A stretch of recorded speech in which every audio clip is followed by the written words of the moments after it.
The truth hurts. Maybe not as much as jumping on a bicycle with a seat missing, but it hurts. Ladies, gentlemen, and variations thereupon, this is modern escapism.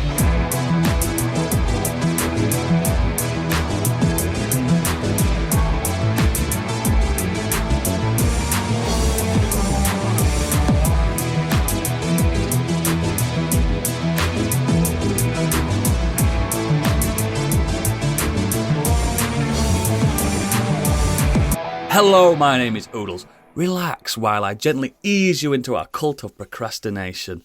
Joining me today. B stands for boisterous, beguiling, and bigot, but to us, it stands for Biggie. Hello! Big it up! Big it up! Also, C stands for crotch, coming, and cocksure, but to us, it stands for candy. I can also think of something else it stands for. Yes, so can I. Crabs. G stands for gallop, gorgeous, and gargoyle, but to us, it stands for gadget. You know, I'll take those. I'm happy with that. Better than crab. And last, but by no means least, S stands for sausage, stickleback, and supercalifragilisticexpialidocious, but to us, it stands for Stig. He may or may not be joining us on this episode. He might pop in whenever he wants. Where the fuck is he? Where is he? He's late. He could just pop in at any time, so expect that. Maybe near the end. But Or maybe if he doesn't he's got turn the up, shits. No. He's here somewhere. But you're back, Biggie. How are you, mate? I ain't seen you since last year. Yeah, I can't see you now. Your camera's not working. Yeah, I'm about 90%, I think. I still got a bit of a cough that I had, which was why I was off last week. I had a fever and stuff. So, yeah, hopefully I'm all right now. Thank you. I missed everybody, but I enjoyed the pod anyway. Yes, we missed you too. Good. I'm glad you're on the mend. I'm still as poorly as I've been since August, I think. Just having the death rattle year now. This is the end. Yeah, I'll try and mute my my mic if I start to have a cough thing going on. So. It's killing me, man. Every time I start laughing, it hurts. But it's all good. Candy, you good? I'm all right. Feeling healthy, actually. Pretty good. All right, rub it in. Yeah, there's a bit of smugness around that, wasn't there? A little bit. Yeah, I'm good apart from my knees hurt from the gym today, but other than that, that's just me getting old and lifting heavy weights. Oh, it was knee day, was it? It was squats, Romanian deadlifts, and those squats where you put one foot up on the bench. Oof. It was awful. My knee just cracked thinking about that. Yeah, my left knee is not happy right now. I'm old and cold and falling to bits. I've got a pro tip for that, by the way. Don't do it. Don't fucking go. Yeah. Brap. And Stig, how are you doing? I'm all right, me. I'm Stig. Excellent. Brilliant. I'm glad you're all right, pal. Right. Let's just get on with the show. And it's time for the first ever this year official Biggie's Breaking News featuring Biggie. Yes. You may already know, but he doesn't, because it's time for Biggie's Breaking News. Okay. All the patrons, all the patrons, all the patrons, all the patrons, all the patrons. Now put your money up. Back on the pod, I just spoke up. I'm doing my own little thing. Decided to dip, now you want to trip, cause another listener noticed me. I'm up on them, they're up on me. Don't pay them any attention. Just have my news for 3 good years. You can't be mad at me. Cause if you like my news, you put an ear to it. If you like my news, you put an ear to it. Don't be mad once you see the biggies on it. If you like my news, then you should put an ear to it. Oh, oh, oh, oh, oh, oh, oh, oh, oh, oh, oh, oh. Oh, oh, oh, oh, oh, oh, oh, oh, oh. Do you know what's even funny about that? The fact that I know you were dancing then and we can't see him because his camera don't work. And I That's actually the worst was. bit. I even put on a black leotard for it as well. I bet you did. Oh, and I bet you look gorgeous. But we'll never know. Come on, what's been happening in the world of entertainment? Well, Rocksteady lifts Suicide Squad Alpha NDA in apparent bid to counter damning previews. So, final previews for Rocksteady's up-and-coming action game Suicide Squad Kill the Justice were muted. And the knives apparently be out from many mainstream outlets. The reception has seemingly blunted the game's marketing momentum, and the powers at Warner Brothers have made the unorthodox, seemingly unprecedented decision to prematurely lift the non-disclosure agreement binding players of November's closed alpha test. They announced it on Twitter. Rocksteady have encouraged players who took part to share their own experiences of the game. It's quite a risky move, but the developers created a digital bat signal broadcasting an open call to action. To the amazing players who tested the game, please feel free to talk and write about your gameplay experience. And everyone they said must be it's pretty shit. confident. I mean, they must be pretty confident it's improved. But at the same time, the reviews can't really have got much worse than they did originally. There was some previews earlier in the week, like a press preview event, and the press weren't happy with it. IGN came out saying that they didn't enjoy it, but then IGN put a video out saying that they really didn't like the Flash boss fight because he was too fast. So I'm wondering if this is going to be like that whole Cuphead thing again with that, where the guy couldn't get out of the tutorial. The Flash is too fast. What idiots. I think the problem is people are expecting this game to be something it's not. They're expecting it to be another new Batman game. Yeah, and it's clearly that it just. The only thing that's really putting me off is that you've got these like iconic characters, and they're all just shooting generic guns. Makes no sense to me. You would think Captain Boomerang would be using his boomerang more. And yeah, it's just, I mean, Harley Quinn's got a bat and stuff like that, but they're all just shooting like guns.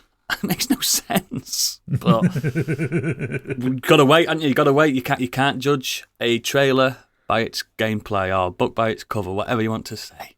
Let's see what happens when that comes out at a massive 72% Metacritic when it does. You think it's going to get that high? It's a weird one, isn't it? Because I think 72. I played Arkham Asylum, City, really enjoyed them. I didn't finish Batman, what was it, Gotham Knight, or whatever it's called? Arkham Knight. Arkham Knight, that's it. But yeah, I sort of started getting into it, but I didn't like the controls of the Batmobile. But they generally are good at what they do. But because they've gone off slightly kilter, and everyone's just kicked off about it, haven't they? Like a live service sort of idea, isn't it? I just think people's nostalgia for those Arkham games clouding them a little bit. They were really good at the time, but if you play them now, they're not on the level of like Spider-Man 2 or anything like that. Do you know what I mean? They're just not. Arkham Asylum holds up. City's pretty good. Arkham Knight. Yeah. Arkham Knight suffered because it had a lot of really good stuff in it, but then they just forced you too much into the Batmobile. Yeah. You weren't in the Batmobile that much in that game. Yeah, you fucking were. You weren't. The final boss fight was all in the Batmobile. All the Riddler trophies you got through the fucking Batmobile. I suppose the majority of that game that I played so far, where I got to, was pretty much in the Batmobile. I didn't mind it. I like them all, but I never loved them all. It's not a bad game. Arkham Knight isn't a bad game. It just could have been better if you weren't in the Bat Tank all the time. Yeah. Oh, you weren't playing it on PC. Or you weren't playing on PC. Thank God for that. But yeah, let's see what happens to Kill the Justice League. Whatever. Next. Grounded 2 documentary will spill the beans, sorry Oodles, on the making of The Last of Us 2. Naughty Dog has announced the Grounding 2 documentary, shining a light on the production of its mega sequel. As the video outlines, the documentary project began in 2018, but was abandoned due to COVID-19 pandemic. Now, the footage has finally been edited down, and it looks like it will touch on some of the sore subjects for the studio, such as the crunch and, of course, the infamous leaks. The full doc will be available to watch on YouTube for free once it launches, although there's no specific date, and it is a follow-up, of course, to the making of The Last of Us 1. The thing is, Neil Druckmann, out of all creative leads, he doesn't shy away from the dark side of it, does he? He didn't on the last Grounded documentary. He was like, I've not seen it. Is it good? There was crunch. He was like, there was crunch, and if we wanted to make it work, this is what we did. You know what I mean? There was no like, I don't know. There was no. Did you see the God of War on the Cory Barlog one? And he was like saying, "Oh, we all love to be in. We all love doing extra shifts." I'm like, I'm sure they didn't. Sure they didn't, son. But yeah, Neil Druckmann's never been like afraid to be like, this is the dark side of our industry. So I think, I don't know. Let's see if it is what's and all. The problem is he can say that, but he also then participates in it. Yeah, that's the problem, isn't it? It's like, it doesn't make it right just because you've said it. Yeah, like you can acknowledge that it's a bad thing and not do it. And not do it. Exactly. Like do what Team Cherry's doing. Having a 4-year holiday. The only reason you have crunch in any form of software development is if you've managed the project poorly. That's what I think, yeah. If you've gone way over schedule, you've not planned it. Yeah. And then the board's just going, come on, we need this game out. Yeah, crunch is a project management issue, not a developer issue. Correct. But yeah, no, looking forward to that. Do you know the remaster of 2? Do I have to pay full whack for that? No. It's like a tenner upgrade. Into that. Fucking into that. It's time. Time to do it. Love that. Love that for me. Love that. Next. There's rumours of a Gears of War collection. It's been talked about in the gaming community. Rumours have been suggesting it's currently being tested internally by the Coalition. This collection is reported to be a remastered series of classic Gears of War games, possibly recreated using the Unreal Engine 5. There's no specifics of the collection, but it's anticipated to include the Ultimate Edition, Gears 2, 3, 4, and Judgment recreations. Is that coming on PlayStation? Apparently the news... yeah, if only. I've not played any of them, so I'd love to have a crack. I haven't. I'd have a blast on them if I ever got a chance. I mean, I had the chance for a year. 1, 2, and 3 are great games. 4's all right. It was kind of a reboot. Judgment's fucking terrible. I fell off. I watched you, Stig, and Deadbeat Punk, I believe, play the DLC of one of them, and it looked good. 5, yeah. It looked good. Busters. It looked fun. Yeah, no, 5's really good. You did. Good. Yeah, definitely the first trilogies. They're excellent. Judgment's so bad. Is it? Is it just really shit? Yeah, it's like a post. Did it lose its way? Kind of, because you don't play as Marcus Phoenix in it, and he's not actually. I can't remember if he's actually in the game at all. But it's like they've tried to set it up as like a court martial, and so then you're going through like the actions which caused like some horrendous atrocity that they did. Flashbacks. So it's all flashbacks, and it's just Gears of War: The Courtroom Drama. Yeah, and with like 2 characters, like with a handful of characters that you don't really give a shit about. Oh, fair enough. I do like third person, like shoot 'em up, so I reckon I'd enjoy that. One day I'll get an Xbox. I think given that Gears of War kind of created the cover shooter genre, it does it the best. Yeah, absolutely. Nothing bad to say about it whatsoever. Cool. Next. Naoki Yoshida thinks that Final Fantasy XVII should be directed by someone new. Yoshida was interviewed by Sony's Shuhei Yoshida on the Game Maker's Notebook podcast and candidly discussed development of Final Fantasy XIV and 16, as well as the future of the series. When jokingly asked if he's directing number 17, Yoshida replied that nothing had been decided yet. I've had the chance to work on 2 of these, 14 and 16, so maybe it's time for someone new, instead of having the same old guys handle the next one. I think in some ways it'd be good to have a look to the future and bring in a younger generation with more youthful sensibilities to make a new Final Fantasy with challenges that suit today's world. I agree with him. I fully agree with that. Yeah, I think so. How can you argue I think with like that? even 16 didn't quite. I still I loved it. I still don't think it quite met the heyday of Final Fantasy 7-8. But if 6, 7, 8, 9, if they came out now, it wouldn't hit as hard as it did back then. It just because times have changed and the audience has changed, and people have. I think it's they need to live up to the Western sensibilities. Do you know what they need to do? Which, if they wanted to be brave, make the next mainline game a turn-based game. yeah, Go back. I think people would be up for it. Yeah, Go that'd be back. cool. Just try it. Just try it, because there's been a bit of a resurgence of turn-based RPGs again. Try it. We'll do that Try it. Dragon Quest thing that they do. Yeah, the Dragon Quest where it kind of tricks you into believing it's not turn-based. Yeah. Yeah. But it So absolutely Final is. Fantasy 12. 12, yeah, basically 12's my last favourite one, so 12's immense. yeah, that's the one that we're like, can we make it fast but also turn-based? Let's look at our brethren there at the side, these online massive multiplayer games that do the exact thing, but let's make that for single player. And it worked incredibly.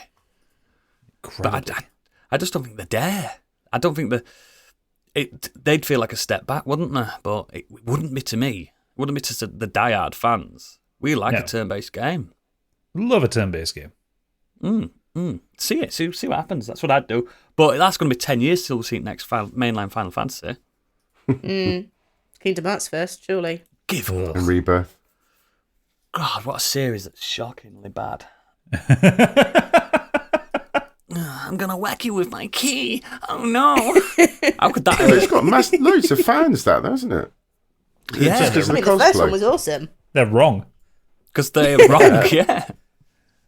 Oh, when you're getting whacked by a big key, you're going, that fucking How hurt. heavy. Bonk. I'm not dead, but that hurt. I don't know. I kind of think that key might kill you if he gets a headshot. Yeah, true. It's hot. It's quite thick, isn't it? It's made of fucking metal. It's a bat. It's not Anyway, a blade. It's certainly not a blade. The OG Final Fantasy VII Rebirth's out in a few weeks, so let's just concentrate on that, yeah? Yeah. Let's just concentrate on that. That's going to be spellbinding. Next. Hyperkin has made a handheld Sega Genesis that plays original carts. The Mega 95 is equipped with a 5-inch screen. It can be docked to a TV if you want to play on a big screen with additional controllers plugged in. Who's still got the Mega Drive games? I have no idea. Anyone? Nope. Probably CEX. CX, and they probably charge you, what, 80 quid minimum for so much shit? It's got to be expensive, hasn't it, for Mega Drive cartridges now? Let's have a look. Unless they've got 4,500 fucking copies of Echo the Dolphin that nobody wants. God. RoboCop versus Terminator without the manual, £28.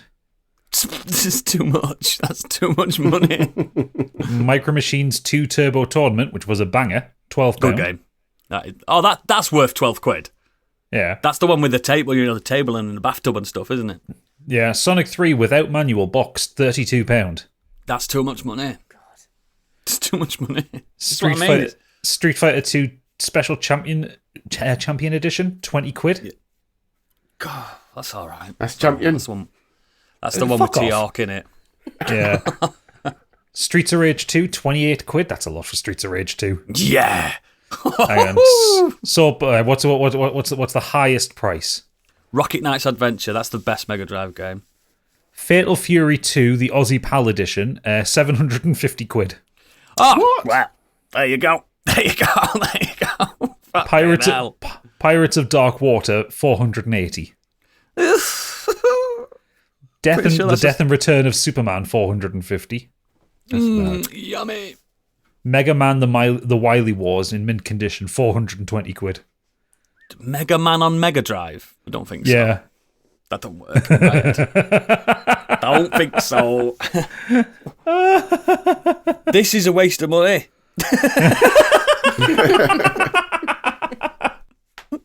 That's all I can say. Unless you've still got loads of Mega Drive games floating about. Or Genesis, if you're from America.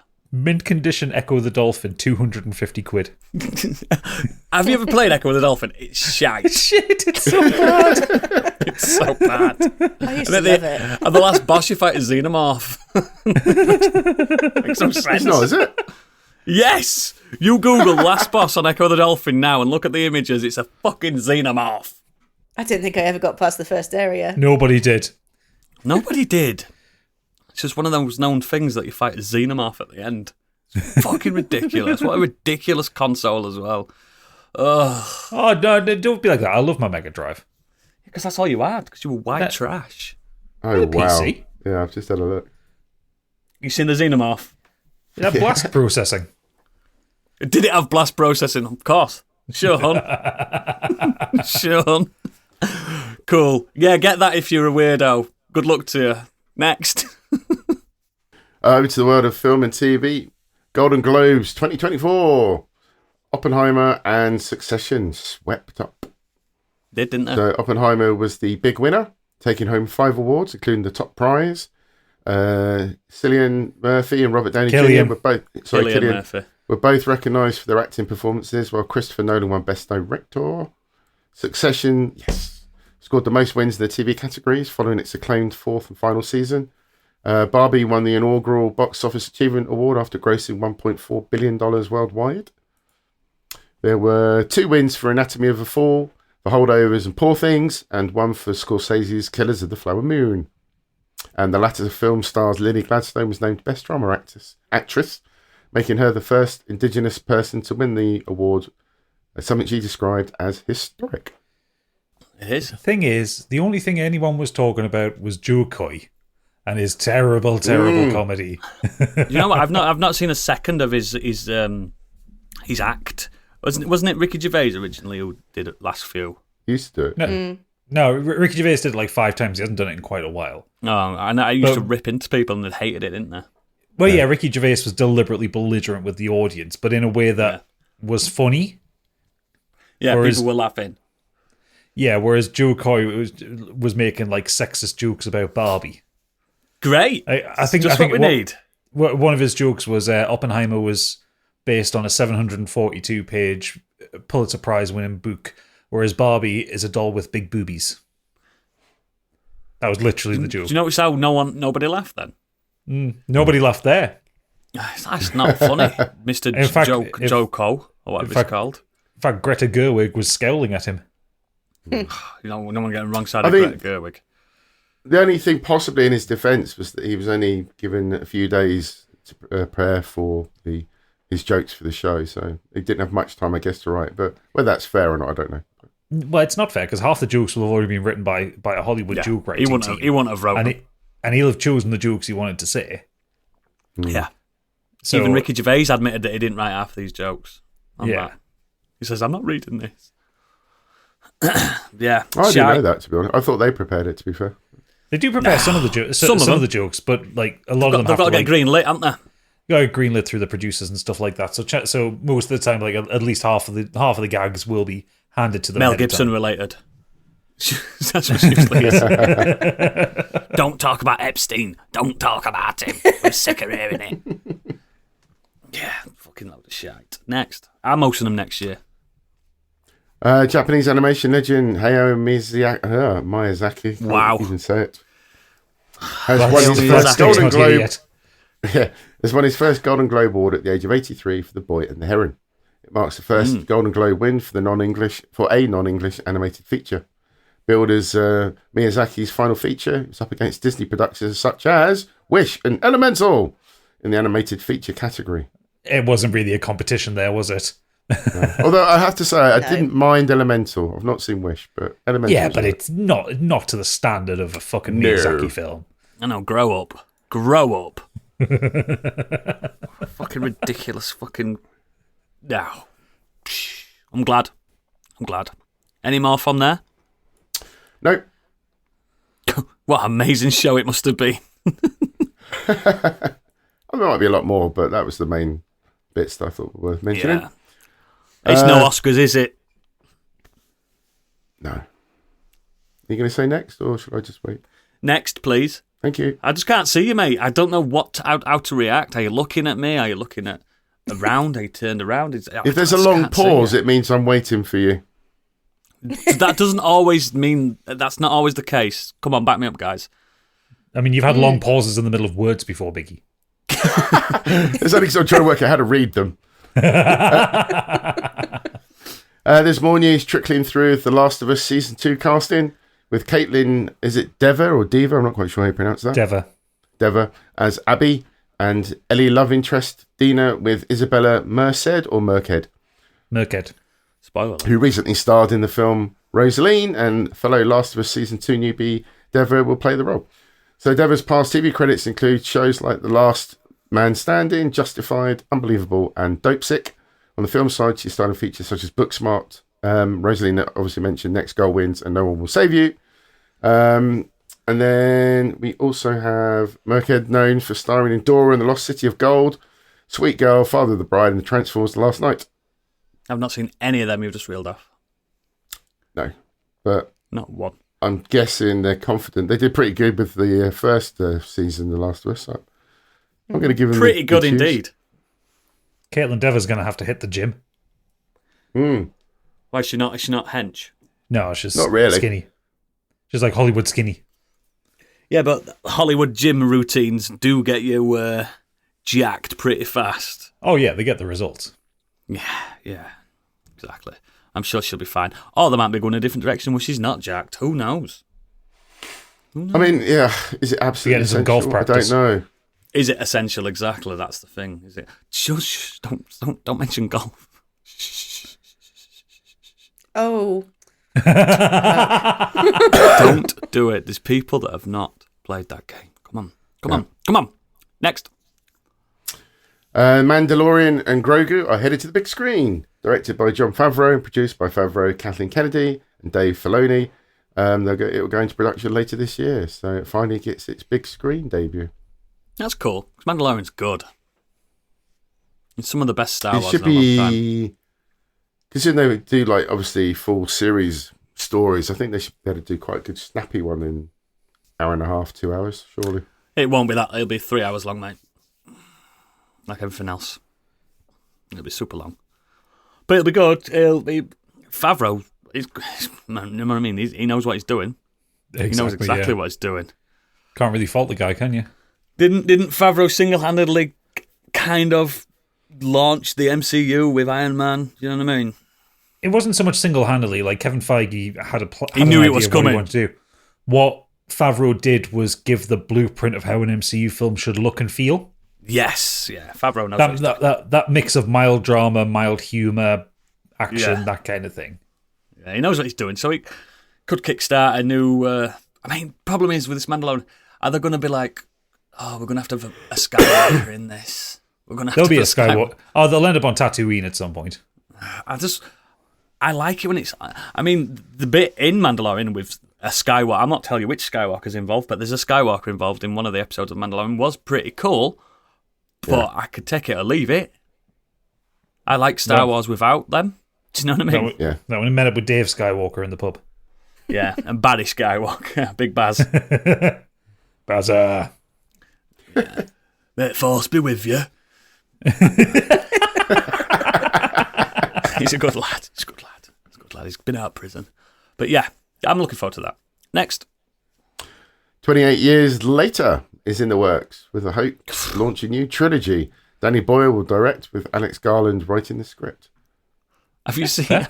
Have you seen the fan made posters of this? There's a lot. Yeah. There's a lot of Cillian Murphy fan made posters. I'm like, he ain't coming back for this. I promise you now. He didn't come back for the second one. For I was going to say he wasn't in 28 Weeks Later. It was Robert Carlyle in that one. yeah. yeah. Depending on which ending you subscribe to on the first one, you may not be alive. Because there's 2 theatrical endings to that film, isn't there? Yeah, For different territories. And they're also saying this is going to be a trilogy. So what's it next? 28 decades later? Then 28 light years later? You know what I mean? Like, how far is it going to go? Mate, I don't know. I have no idea. 28 years, 6 months later. I like Danny Boyle films. I like him, and I love his films. You know what I mean? But I'd rather him do something else. Yeah, it seems like a well that didn't need to go back to. Yeah, I like his one-offs like Sunshine and stuff like that, and Slumdog Millionaire. You know what You're I mean? not getting another one-offs. Sunshine. No, they won at the end. Oh, finally. And Cillian Murphy's definitely not coming back for Sunshine 2. Unless he floats out of the sun like that. Hot off the press. Whee! Yeah, I like Danny Boyle. Danny Boyle's Olympic ceremony. Remember that? Every time I think of Danny Boyle, incredible. yeah, apart from Russell Brand singing "I Am the Walrus" on top of a double-decker bus. Oh God, I forgot that bit. I Skydiving Queen though. Yeah, but he did one of the best Olympic openings, didn't he? That was really fucking good. Let's go back to Rowan Atkinson on the piano. Yeah, exactly. Bring it on. Come on, Danny. Surprise us. Next. Well, this might surprise you if you're not aware of this. A new Star Trek movie is in the works with Toby Haynes, he of Andor, set to direct. Described as an origin story set decades before the 2009 Star Trek film. Oh no! Okay. We're going back to The Enterprise. prequel to the prequel. Uh-oh, indeed. Scott Bakula's going to be in it. Oh,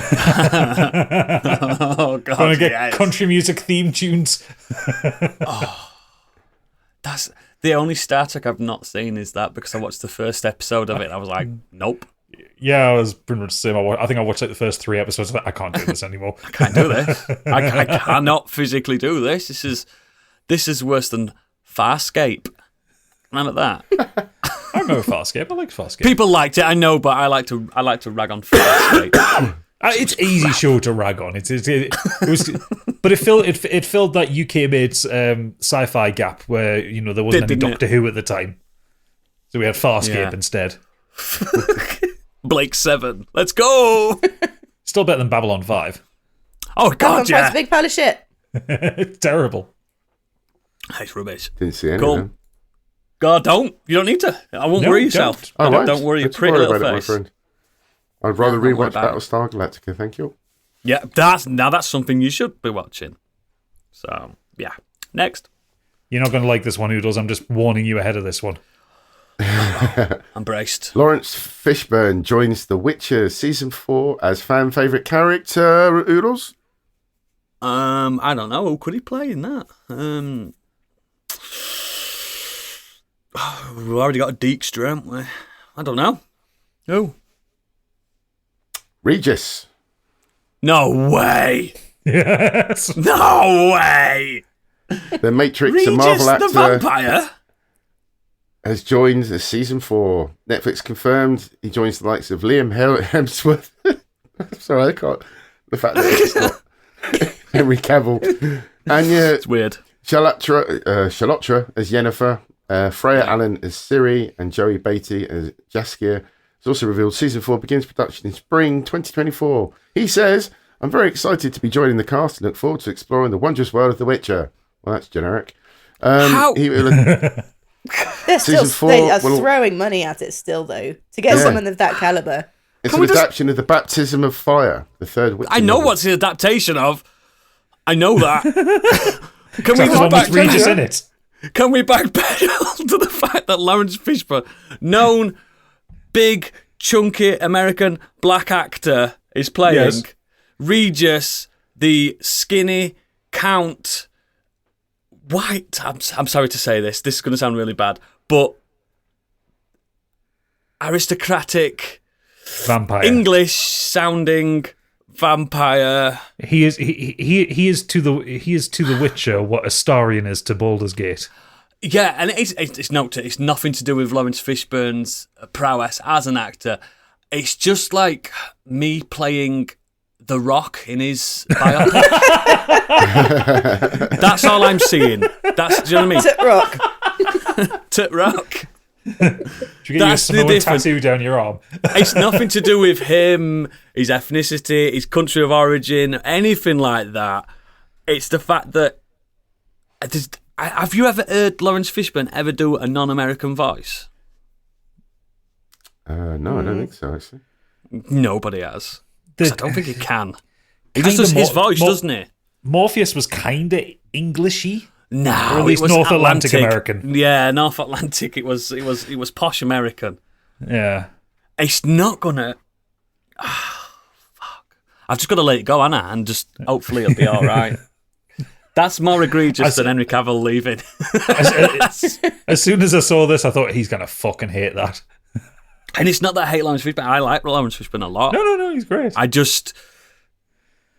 It's a strange casting. It's a really weird. He could have played anyone. You know what I mean? He could have played anyone else. He could have played Letho, the other Witcher. Do you know the big burly one? Yeah. I'm sorry, listeners, but this does not sit well with me.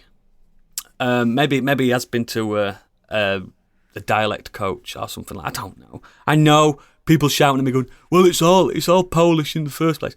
I haven't listened to the Polish version. I haven't read the Polish book. I haven't played the Polish version of the games. You know what I mean? Yeah. It's my own interpretation, but Regis is probably my favourite characters from the book. That's why I knew you'd hate it. Fuck's sake. He'd have been better as Geralt. Lawrence Fishburne would have been better as Geralt. I think he'd be a bit too old to play Geralt. Lawrence Fishburne is the White Wolf. He's not going to be Regis. He can't. On a slight tangent, have you seen the photoshops people have been doing of Liam Hemsworth's face onto Geralt? No. It's just taking like stills from like Henry Cavill's scenes and just like photoshopping Liam Hemsworth's face into it. It looks wrong. It looks so wrong. Yeah. Mostly because Liam Hemsworth, you never put him down to being hench like his brother, do you? No. What have we seen Liam Hemsworth in? He was in the Hunger Games, wasn't he? I've never seen him. He's in such hits as having been married to Miley Cyrus. Oh, Yeah. is that what he That's what started? most people know. Yeah. And that Flowers song that she released is her fuck you to him because he cheated on her. Did he? Yeah. Oh dear. What's Liam Hemsworth been in? I Hunger Games, The Last Song, The Dressmaker, Independence I Day always just- Resurgence. Oh, that's the one I know him from. I always know him as Skinny Thor because he looks a bit like Thor, but he's not. Yeah, He's probably a mountain of a man. It's just that we see him next to Chris. I mean, I'm looking at his IMDb database here, and he's been in some shite. Yeah, that's what I'm saying. It. He's no Chris, is he? He's like Wish.com Chris. Oh, God, Well, I'm he's been in that Dundee, the Son of Crocodile Dundee film. Oh, wow. What? When did that come out? The fuck did that come out? He got the Olivia Award for that.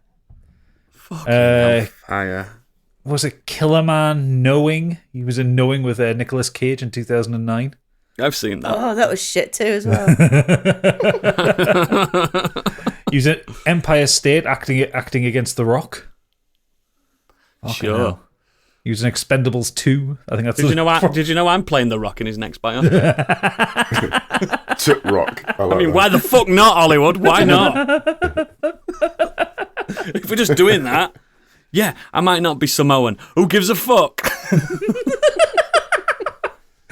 How angry you are at this. It sounds like I'm being racist, but I'm not. I know, we know you're not being racist. We know this isn't a race thing. It's It's just not. possibly the worst possible casting. I mean, if you Like try and Danny think of it- DeVito playing Regis. That'd be terrible. well, you could. I mean, if you think about like an ideal casting, like imagine someone like Hugh Laurie playing Regis. Fuck me, that's exactly who it is. That's who he is. Eccentric, old, grey, sick of everything. Or Peter Capaldi. Oh, but Peter Capaldi looks like the version of him in the game, doesn't He he? looks like him. He's just...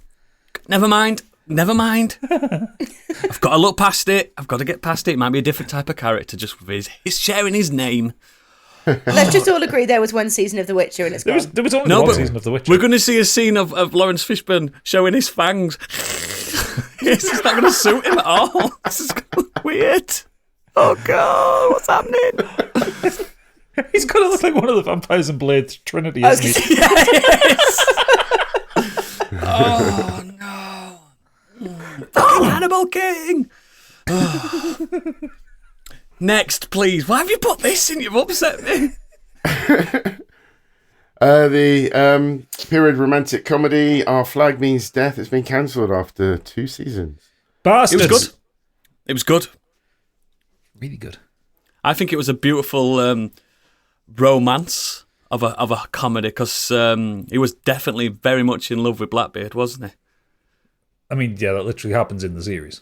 I haven't seen it all. I've only seen. Oh yeah, the implicit becomes explicit. Oh, good. I'll carry on then. No, it's really good. And it was an liked interesting take. Yeah, it was an interesting take on the idea of pirates and the legend of Blackbeard and Stede Bonnet. Yeah, And gentleman pirate. And just seeing Rhys Darby and Taika Waititi acting across from each other They again. love it's each other, always don't fun. they? Well, they're best mates. Yeah. It's I enjoyed it, but I had to watch it on less than savoury means, so it was difficult to keep watching it. No, the adverts just got in the way. The pop-ups. Yeah, the pop-ups. Next. Just a couple of things for the tech world quickly. Sony unveils a new car that can be driven using a PS5 controller. Next. It's just fucking weird, man. They ain't got battery life. Feel like Mario Kart, wouldn't it? What if you're bombing down press R1 to M62 skid around the corner. and battery life just dies? Well, then you grip the steering wheel, Oodles. Oh, I thought it was a... Right. No, it's there's not a only steering wheel as well. it. They just demoed like driving it on stage with a PS5 controller. Oh, I'm sure you could probably do that with a Tesla nowadays. The daft thing as well. No, you I've can't seen because they don't work properly. Yeah, exactly. Oh. I've seen a few videos from the inside of it, and they're going on about it's got this kind of huge sweeping display across the entire dashboard. It says you can play your PS5 games there. I'm like, I'm going to be driving. When the fuck am I going to play a PS5 game? You should only technically have screens in the back headrest, surely, something like that. You know what I mean? Well, I guess other than like the instrument cluster and the infotainment. Yeah, display, that's but fine. yeah. But they turn off when you're driving, don't they? They just turn into like map mode or something. Well, they're just static screens. Yeah, I mean, the one thing that I never get is, and a lot of these kind of newer electric cars have them, is where like the front passenger can watch a film in front of them, and I'm like, but the driver can see that. Yeah, that should be illegal. That can't be ruled legal. No, I would definitely kill myself within a week. Like imagine you're driving down quite a hectic country road, and your partner outside is watching Jurassic Park. Your favourite bit, clever girl. You're looking to watch it because you can't not miss Muldoon. You can't. No. You can't, and then you're dead because you've crashed your car, like Muldoon. You know what I mean? Yeah. Not a clever girl. It's just I couldn't imagine anything worse. But yeah, sure, well done, Sony. It would be worse if you're watching like Coronation Street or something. At least Jurassic Park, what a way to go. That's true. Or maybe, what if you're watching Lawrence Fishburne play Regis the Vampire in The Witcher You crashed the car season 4? deliberately. I can't believe it! I'm fuming! Next. NFTs are so dead, even Elon Musk has dropped them. NFT avatars on Twitter have gone. 2 years after Twitter introduced the hexagonal NFT avatars, they've Did. Candy's still got loads. Probably do somewhere. She's got a crate. I've got loads of crypto that I don't know how to get to. She's got a digital crate full of bored apes. Worth nothing. They might be worth something one day. No, I only they paid a won't. couple of million for them. It will never be worth anything any day. No. I'm thinking of launching some NFTs as miffed giraffes. I think after all this crypto stuff, I think Bitcoin's the only one that still is used, and that's only used by terrorists usually. Well, like cryptocurrency still exists, and the main ones are still there and still valuable. So Bitcoin, Ethereum, stuff like that, they're still there. What's kind of stopped happening now is that people have stopped people have stopped issuing these like shit coins with like stupid meme things like Dogecoin and that. That seems to have all died a death. And the NFT market, the bottom's completely fallen out of it, and they're worth less than the electricity to keep them going. Yeah, I mean, we predicted that years ago, didn't we? We were saying this is not going to last, and it's quicker than I thought. Actually, the demise a lot quicker. What the NFT bros going to do now? They've got no life. They had no life to start with. No, but they're going to have to go. They'll probably get into CrossFit or something now, won't they? But that involves moving. Oh yeah, there is that moving aspect of CrossFit. I really wish I could be on a fly on the wall for some of these kind of come to Jesus moments where they sit and realize I spent $100,000 on a JPEG of an ape, and now nothing is real. and now it's worth 6 cents. So bad, isn't it? I kind of feel sorry for some of the people that got roped into the marketing. I got a NFT gift. That's why I'm launching Myth Giraffes. That way they've got something new to look forward to. Miffed giraffes. Giraffes are fun. They're nice creatures, but still, my favorite one. My favorite one is still Logan Paul, who spent $600 and something thousand on a Bored Ape NFT, which is now worth $60. And to I him, have no sympathy for that cunt. To him, it is nothing but pocket change, probably. Oh, I know. think but actually, like, in about 50 years, maybe the first, like, 10 Bored Ape ones probably actually will be worth something just for history's as a sake. collector's. Yeah, I know what you Yeah. mean. Yeah. Like a digital antique. the only way they'll be worth something, though, and this is why NFTs were never worth anything to start with. If you were to, say, make a little trading card collection of some of the Bored Ape NFTs, like years down the line, to like celebrate this weird moment in pop culture, and have them as physical cards, they would be worth something. Yeah. Because there's a limited amount of them, and they can be collected. That yada yada yada. If it's just a JPEG, I can knock you up one of them tomorrow. Yeah. But Commemorative it'll be Bored like Ape. it'll probably be the rights to display it in a museum for however many Yeah, months or something. you never know, do you? I get what you're saying, Candy, because like people were selling like legacy eBay accounts, weren't they, other month?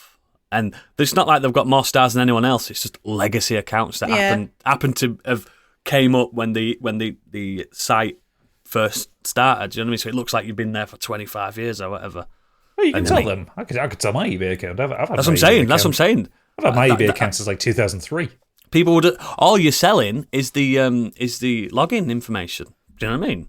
Yeah. It's insane. I don't know how legal it is, mate. So don't pursue it.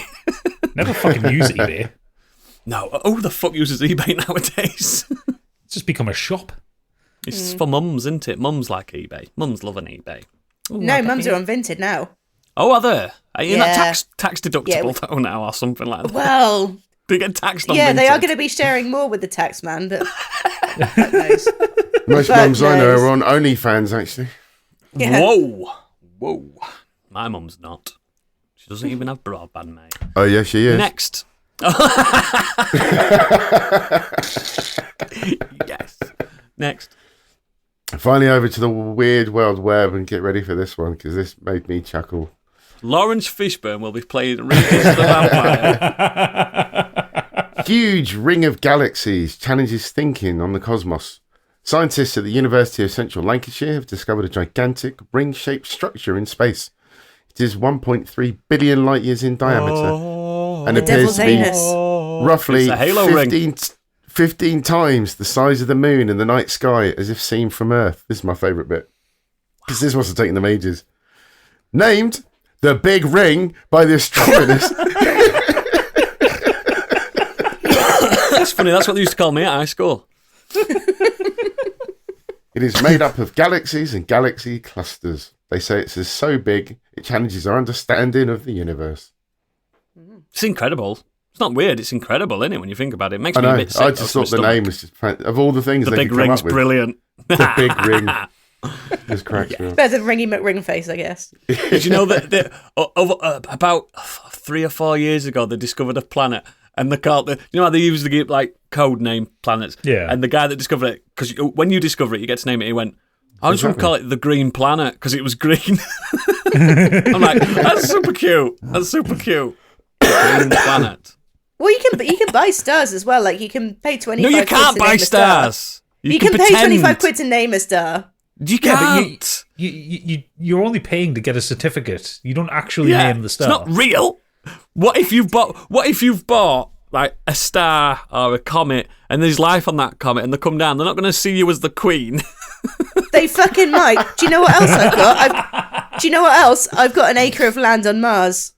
It's not real. It's going to not be yours. worth something one day. It is mine. I've got a certificate for it. Acre of land on Mars. Mine. I bet you believe that donkey sanctuary that you've been paying for is real as well. And they're sending you pictures of the same donkey for the past 25 years. He's been Yes, dead but- years, mate. He's my pen pal. No, he's not. He's dead. He sends me letters every year. With his fingers. I do have an acre of space on Mars, though. So No, if we you ever need think to go- you believe you do. Yeah. How can let's call a spade? How can the Americans sell a plot of land on a place that they've never been? And they I don't know the may ins never and go. outs of it. They may never go. They don't know if there's oil up there. Exactly. What's the Ooh. point? But what if there was oil on my acre? On Honestly, Candyland. It's not yours, mate. You haven't got the deed. I fucking have got a deed. I've got a It's not real. certificate. Sorry.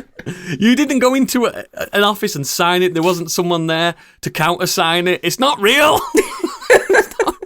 I I didn't know what happened. It was a present. Who issued the certificate? The Mars Land Company. I don't know. Big Mars. It doesn't matter. Point is, I stayed the claim. I'm sure you would. You'll all be sorry when you move to Candyland, and I'm fucking the queen, and you're the sorry people. Yeah, sure. I'm in sure. your acre. Do you know how big an acre is? Yes, not very big, mate. Yeah, but Mars acres might be bigger. It's not a duo. A Mars duo. How am I to know how Mars acres work? Why do we work with idiots? Biggie. Not Biggie. Gadget, sorry. Fuck's sake. Whoa! Wow. Fuck's sake. I mean, you're right, but wow. We're all idiots, aren't we? I've just realised we're all idiots. I work with idiots. Yeah, you work with idiots, mate. Right, thank you for that news. That was brilliant. I needed that this week. Really, really did. Thank you for enlightening us with your wisdom and news.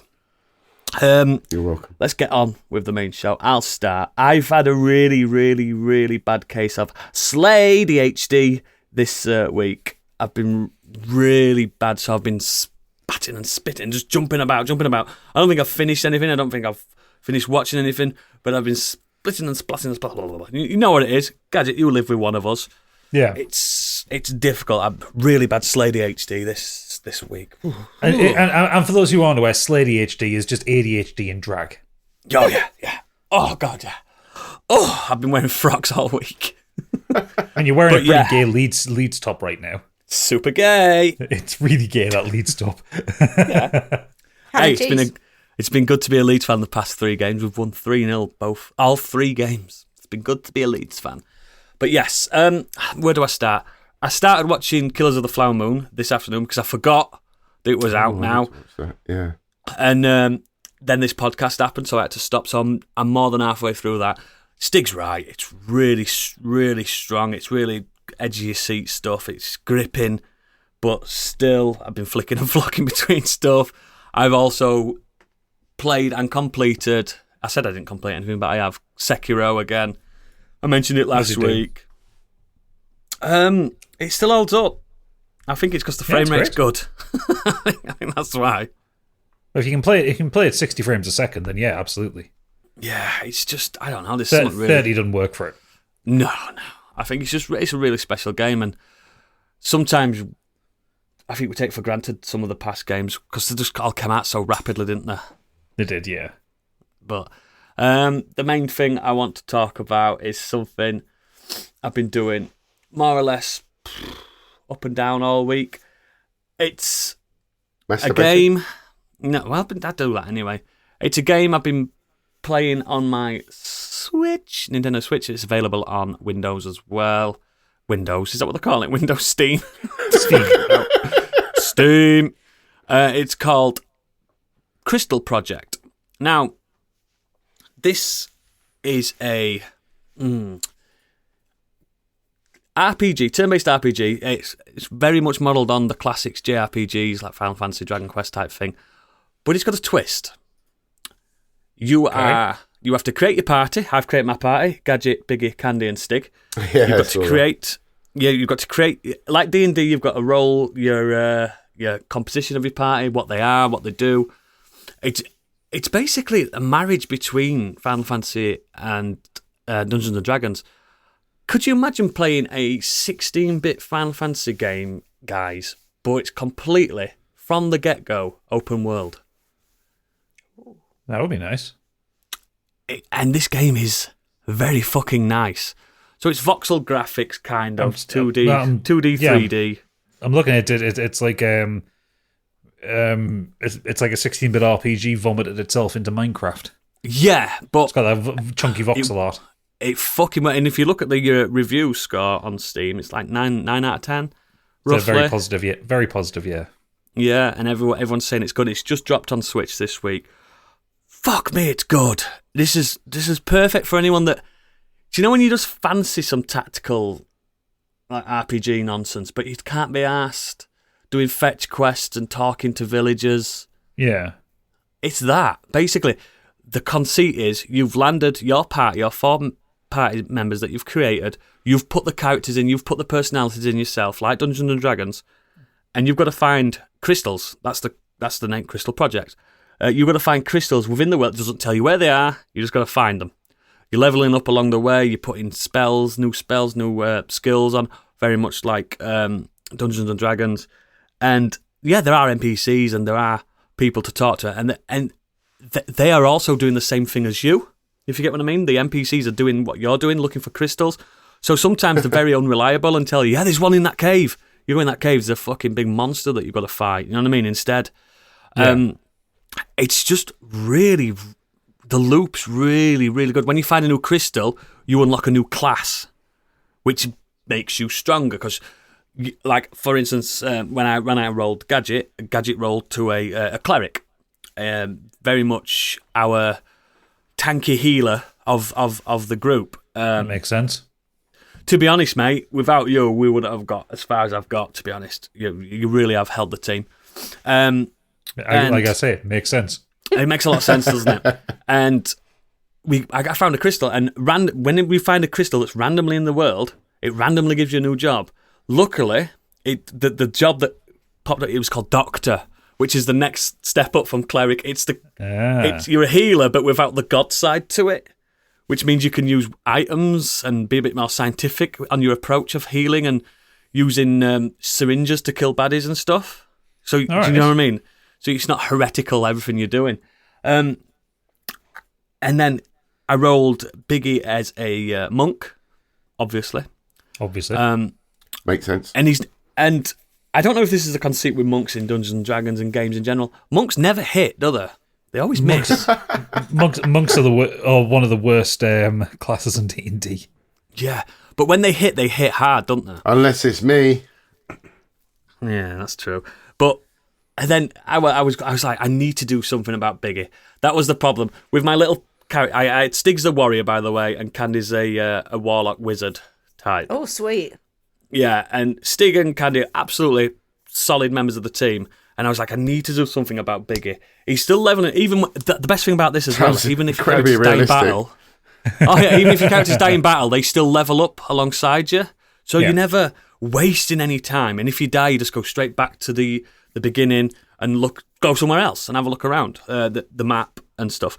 But I was like, I need to do something about Biggie. And then this guy said to me, "Don't go south. There's no crystal there." And I was like, this guy's lying to me. So I went south a bit of a tough boss, but we bested the boss, and I found a crystal, and definitely. Now you died halfway through battle, but you still helped. Baddies still attack dead bodies, because once you die, it's like D&D. You can get back up. Do you know what I mean? You're unconscious, but you can get proper killed, and no one's proper died yet. And then we found a crystal, and guess what? I unlocked a random job, and it was called Armed Monk. I was like, yes! Now I can give him... He's got his monk, he's got his double-handed multiple attacks, but now you've got swords, and you've just become the GOAT. You've just become, like, the best in the party. And I don't know if the game's that clever to know that I needed that, but it worked out in my adventure. And then I had a decision to make, like, do I walk back to the start and go a different way on the map, or do I carry on down this treacherous road? Because the further afield you get from your main camp, the harder the enemies are. And I thought, I'll risk it. And I risked it, and I was going even further. And it got to the point where 3 of you were dead, and again, Dr. Gadget was still alive. And Dr. Gadget, I had to nuke the enemy to survive, and it was just him left. And luckily, being a doctor, he could resuscitate everyone. And we walked back to the camp, and everything was good. And now, I didn't know this while I was playing it. All the area I've been to in that part of the world is mapped completely, and it's just, I don't know. There's something about that loop, and it's just fucking delicious. This sounds like the right game to tickle your ADHD when you have a week. It does. Yeah, it's got your little dopamine receptors in the back of your head there. Yeah, and the battles are lovely. I don't know if you can see that. I've just been watching the trailer on Steam. It looks really nice. I've added it to my wish list. It's cheap as well. Steam. It's like a tenner. Yeah, it's a tenner on Switch as well. Oh, that's good. It's just really, really fucking solid. I mean, apparently people saying in the reviews there is a story to delve into if you want to, but I've not seen any of this. I've been hunting. I don't know. It reminds me of what people think games are. Do you know people that don't know what games are? Yeah. It reminds me of that, like, oh, you just onward to adventure. That's basically what you're doing, and it's just, I don't know, there's something really fucking nice about it. I recommend it to anyone, but I've been doing loads of shit. I just can't. I can't pin it down. I can't pin it down. I'm having a really bad week of it. But my tablets are coming back tomorrow, so yay! Yay! But yeah, again, Crystal Project. It's a weird name for a game, but there it is. Looks like it's only made by one bloke as well. I don't know what it is about it. It's just really. I recommend you try. I mean, especially on Steam because you can refund it if you don't like it, can't you? Yeah, it's and just, you'll know it's just made by one lad, Andrew Willman. It's done really, really fucking. I love it, and yeah, I'm making up my own adventures as I'm going along. I'm talking because I'm that kind of guy. I talk to myself when I'm playing stuff. I'm like, "Come on, Biggie, you can do it. You can puff it. Oh no, Biggie, you died." That kind of thing. I think I make it better for myself, but if you've got an imagination and you like Dungeons and Dragons, you like Final Fantasy, it's perfect. It's really, really good. If this were on my phone, I'd be fucked. I would absolutely be fucked. I'd never get anything done. It's really addictive. But yeah, that's me. Candy, you've been doing? I've actually left the house this week. Not once, You but liar. twice. I've got out. I took the little candy wagon out. I went off to Graphics are Cardiff shit, on aren't they? Tuesday. Graphics are shit. Hated it. There's a little bit of lag as well the following mornings. But I took, I took the little candy wagon to Cardiff, and I went to see Bring Me the Horizon, who were supported by a band called Static Dress, Cassiette, boys. and Bad Omens. Static Dress, fine. Little, I guess they may have been a local band. I think. Like Bad their Omens are doors were good at though, aren't they? 5:30. They were pretty good. Cassiette, she's fucking insane. You probably heard like Dear Goth. She's got a couple of anthems that seem to be Spotify sweethearts. Incredible. It's not really necessary, good shows. but I'm just going to say that no, I haven't heard about any of these people. Fair enough. Let You've me never heard enlighten of Bring you. Me the Horizon? Are you kidding? Nope. Yeah, you have, because they were on our that's what we call modern escapism. Kingslayer. Yeah, but I wouldn't listen to that track. Oh wow! So you've got no respect for your podcast buddies? Wow. I started it and then I skipped. Okay. Oh, the pain. Okay. Whatever. So that's going to be our outro music anyway.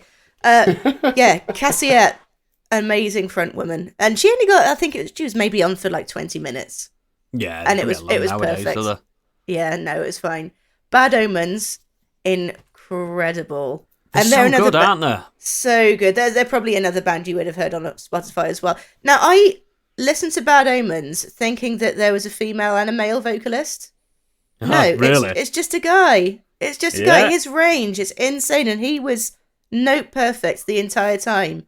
So not just for like this, just not just for the singing bits, for like the screaming bits too, because there's quite a it's quite eclectic. I think Bad Omens, isn't it? You've got the kind of the more ballady ones, and then the ones that really are like quite heavy. People do liken them to Sleep Token. I don't think so, personally. I think it's us metal lovers can hear the difference. Yes. Maybe to muggles, possibly not. But, Yeah, I get that reference. But they were incredible. They had a great stage show as well. They had these kind of interactive screens either side, and they had great lighting, which made me think, if they're allowing Bad Omens to have this kind of setup, Bring Me are going to be fucking insane with the show. Never mind the Come music. out with like a big AI and stuff like that. Yes, they did. So yeah, I was not wrong in what I expected. This is really what you could. It wasn't a concert so much as a show. It's really kind of interactive. There was no parts where the audience wasn't involved. Like even during the kind of, even when the band went on stage, yeah, like you said, there was this AI. There's two screens either side, so even a short ass like me can see, which is nice. And the first couple of songs, they have like a regular backdrop, a cloth one, which actually it was the inside of a church, so it looks a bit like a ghost stage setup. when they played Kool-Aid, which is their new song, it had only been out 2-3 days, I think, before the first show. I like it, though. Another banger. It is a banger. It's been on my mind the whole time. It's heavy, isn't it? Yes, it is. So before they started Kool-Aid, the stage had gone dark, and what they'd done is they dropped the cloth, but they'd got an exact replica, which was LCD screens going all the way around, so you didn't actually notice a difference until this kind of, I don't know a seraphim, maybe, came along. Angel thing. Kind of an angel gross thing, yeah. Came along and smashed this thing down, and from that moment onwards, the backdrops was like the animal ones, if you've seen them on TikTok. So you always had these AIs in the background. It was incredible. I really like Bring Me. I don't love them. I really, really like them. I've only really got into them with like a little bit of Sempiternal and then post-apocalyptic survival horror. I always get confused with that it's name. Like post-human survival horror. Post-human survival horror, you're right. I think that's their best album. Yeah. Yeah, they're quite different to how they used to sound when they first came out, which for me is a good thing. Didn't like them to because they started off real like metalcore. Now they're like kind of screamo-y, metal-y. Now they're just like, we can be played on Radio 1. Yeah, they do the big anthems. They're almost, dare I say it, Linkin Park-esque in some... No, yeah, you're right. In some ways. A lot of electronics in it and stuff like that. Yeah, you're right. Absolutely bang on with that. Yeah, so, you can't fault Ollie Sykes for being a frontman. What I can fault is, and this is the only nitpick I have with the show, and I don't know if it's maybe something they requested. I'm not particularly fond of Ollie Sykes. I don't find him hateable. I know you don't particularly like him, do you, Gadget? No, he's a twat. Yeah. I can look past that. It's great performance. He did not introduce his musicians, which I took against. Because he's just sacked one, that's why. They parted ways. I don't like that. You're up there for an hour and a half. You've got time to go on the guitar, on the bass. Yeah, exactly. But being as Status it's a band, Quo still do it to this day. Well, the thing is, being as it's a band, it's Bring Me the Horizon. It's not Ollie Sykes. You would think just for a second, even if it is a session musician, he's got time to thank the musicians or give them their own moment, have a drum solo, have a guitar solo, have something. But no, it was very much the Ollie Sykes show. Like even Marilyn Manson, a band that is just Marilyn Manson. Known good guy. But you know what I mean? It's a band. It's him with a band. He always introduced his members. Yeah, I think 9 out of 10 acts do that. But yeah, he is like Gadget's already alluded on him before. He is full of himself, massively so, and it's a real shame because I think also he's gotten worse since they started getting like mainstream Radio 1 airplay as well. Yeah, very possibly. And mates with Hideo Kojima. Yeah. So yeah, that's the only nitpick, and I imagine a good majority of the crowd didn't even notice that kind of thing. But you know, when you've been to a gig or two in your time, you do notice these things. But it was, I'm more of a Bring Me fan now after having seen that. I would definitely go and see them again. They really put on a show. And I've said it before. They can headline a festival now. They're at that point where they can. Mm-hmm. I think they did download, didn't they? They did, yeah. They're headlining download again or something, aren't they? They can do it. They put on that show. I mean, they even have like Ollie Sykes talking to the AI for a bit and stuff, don't they? That's right. Weird, but with his Sheffield accent, it loses its pomp. All right, AI. What's going off? No, it was kind of endearing because he was sort of taking the piss out of the same thing. Oh, also what did happen was, and I've never seen this before during a show, they actually stopped the show for 10 minutes because there'd been an injury in the crowd. But I think it's fair play to him for paying attention and actually stopping. But I think the singers are more, they're held accountable for that kind of thing happening, aren't they? Absolutely. Because there was some injuries last year or the year before. I think it was some American rapper, wasn't it? And people were actually killed. And he could have said at any point, stop the show. So I think obviously he's a bit more aware of that. But like, good. They didn't cut any songs. The show went over by about sort of 10 minutes, I think. And I think it cost like, due to They get fined. I think due to city laws, it's like $1,000 a minute or something. Yeah, So It's a lot. it was nice that they didn't cut any songs. So yeah, brilliant. Bring me, absolutely loved it. Second thing I did this week, took the candy wagon, tootled over to Swindon, the hometown, and I went to see a 2-man show, and that was The Woman in Black. Again, Nice. when I heard it was a 2-man show, I thought, this might be shite. And I 2 was very men, glad. 1 woman. 1 woman. Well, yes, there was a woman in black. I was not only pleasantly surprised, I was blown away. The range. So there's 2 actors, and unfortunately, I went to the website and I couldn't find a whole lot about the actual production team. All I know is that it was adapted by Stephen Malatrat, and the actors that I saw, there's understudies, I saw the main actors, were Malcolm James and Mark Hawkins. And I think it's Malcolm James who kind of took on the role of all the people that weren't Arthur Kipps.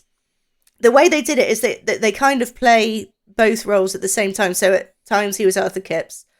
I haven't seen the Women in Black stage show before. I know the story of it. Obviously, I've seen the Daniel Radcliffe one. I think I've seen a BBC production of it before as well. No, I don't even know what the story is about. I've never seen anything to do with The Woman in Black. I just know it exists. Yeah, do you know what? Actually, this Daniel Radcliffe version it's not bad at all. It's I liked it. yeah, I don't know. I it's don't know only what it's 12, but about. it's very- I have no idea. Give it a watch. Actually, I might suggest that to Stig to watch with his little ones, because that's probably a good shout. They're onto Hellraiser films now, anyway. Yeah, I know, but this is jumpy, like jump scary. Is it? It's a horror film, yeah. Yeah. It's a ghost story. I wouldn't call it necessarily a horror. It's a scary ghost story. But yeah, the range of these actors there's just nothing quite like seeing an actor perform in front of you. It's good, isn't it? It's just, especially this one guy, Malcolm James, the way he went from one character to the next with a very little physical transformation in terms of his costume or anything. He might put a hat on or something, and he was a completely different person. It was just an absolute masterclass. It was scary. There was pants shitting moments during it, which you would expect. The woman in black herself, she tends to just kind of creep very slowly onto the side of the stage, just in the shadows. There wasn't much of her, but you're constantly on edge that she's going to come through the audience, which that happened a couple of times. What if you were watching film, right, and all of a sudden she was just sat next to you? That'd be terrifying. Funnily enough, there is kind of a fourth wall breaking moment in that, and I don't know, because going back to the fact that I haven't seen the stage show before, all I know is the film adaptations. I don't know if this is how they usually do it, without without spoiling too much or going into how cleverly it was done. There are fourth wall breaking moments, and yeah, I don't know if that's always the way they've done it or if it's this particular adaptation. But I've wanted to see it for years, and it's on the road at the moment. So I jumped at the opportunity to see it when I saw it was on, and absolutely incredible. It's still going on for, I think, best part of 6 months. I don't have to go to Swindon, do I? You don't have to go to Swindon. Don't worry. That's good. I wouldn't recommend that to anyone. 1 out of 10. Yeah, that's good. That's good news. So, Maybe yeah, it's playing maybe it might be playing at Bradford Alhambra. I think they are playing at Bradford. That's where a lot of them go. Yeah, I think it is. It's a nice theatre, that. But Bradford's not. No. But yeah, no, very good. I had a good week. That's a solid week. Is Biggie back yet? I can't see. No, he's not back yet. So Gadget, what have you been doing? So couple of things. Carrying on with Cyberpunk. Absolutely still loving it. Balls deep into fanny libs. It's good, innit? As the saying should go. Yeah, I think I'm nearly done with it, actually. I've just met Mr. Hands. Yeah. Like in person. Yeah, you're not too far off. Yeah. I'm not that much further in front of you. And then just also pottering on with some of the main quests. I was saying to Candy yesterday, my only criticism at the minute of the game really is I'm really getting sick of you get into a quest line, then it's go do something else for 2 days until they call you. I'm like, fuck off, I'm invested in this story, let me finish it. I mean, you can just skip time. I know, but it's still the fact that it's just like, it's the wait, hurry up and wait kind of thing. Yeah. Yeah. Spend all your money on outfits. I spend them all on fucking mods at the minute. It's good. It's such a good game. Yeah, it is good. I'm glad they fixed it. I still don't like Idris Elba's accent. I like him. It's weird, but I like No, him. I like the character. I just don't like the accent. He's not very good like at it. American accents. Yeah, it's like if you think like Lawrence Fishburne playing like an English vampire. Oodles, It come won't back work. in the room. Back in the room. Back in the room. Wouldn't work, would it? But the two main things I want to talk about. First of all, it is one of those 2 times in the year where Awesome Games Done Quick is on, so I'm going to talk about it for a few minutes. Okay. So this is the twice annual speedrunning event. Lasts Some for would the say full week. Biannual. I like twannual better. The Awesome Games Done Quick, the January one, is for the Prevent Cancer Foundation, which I found out today is the only US cancer research team that is not for profit. Wow. Yeah. That's damning. It's dark, isn't it? Fuck. They're like, no, we love selling chemotherapy drugs. It makes us a fucking fortune. Exactly, yeah. So I was quite surprised when I found that out. Obviously it's going on right now, like literally in the corner of my eye, they're doing Donkey Kong 64 at the minute. I remember that one. Yeah. Not really. I also, and given this just started, I've only had a chance to watch one run so far, which was Donkey Kong Country, which was an interesting run because they were doing the bosses in reverse order. Oh. So, and what that run highlighted was how much that game is held together with sticky tape, because that game is fucking broken. I like that game though. It's good. It's a good Apart game.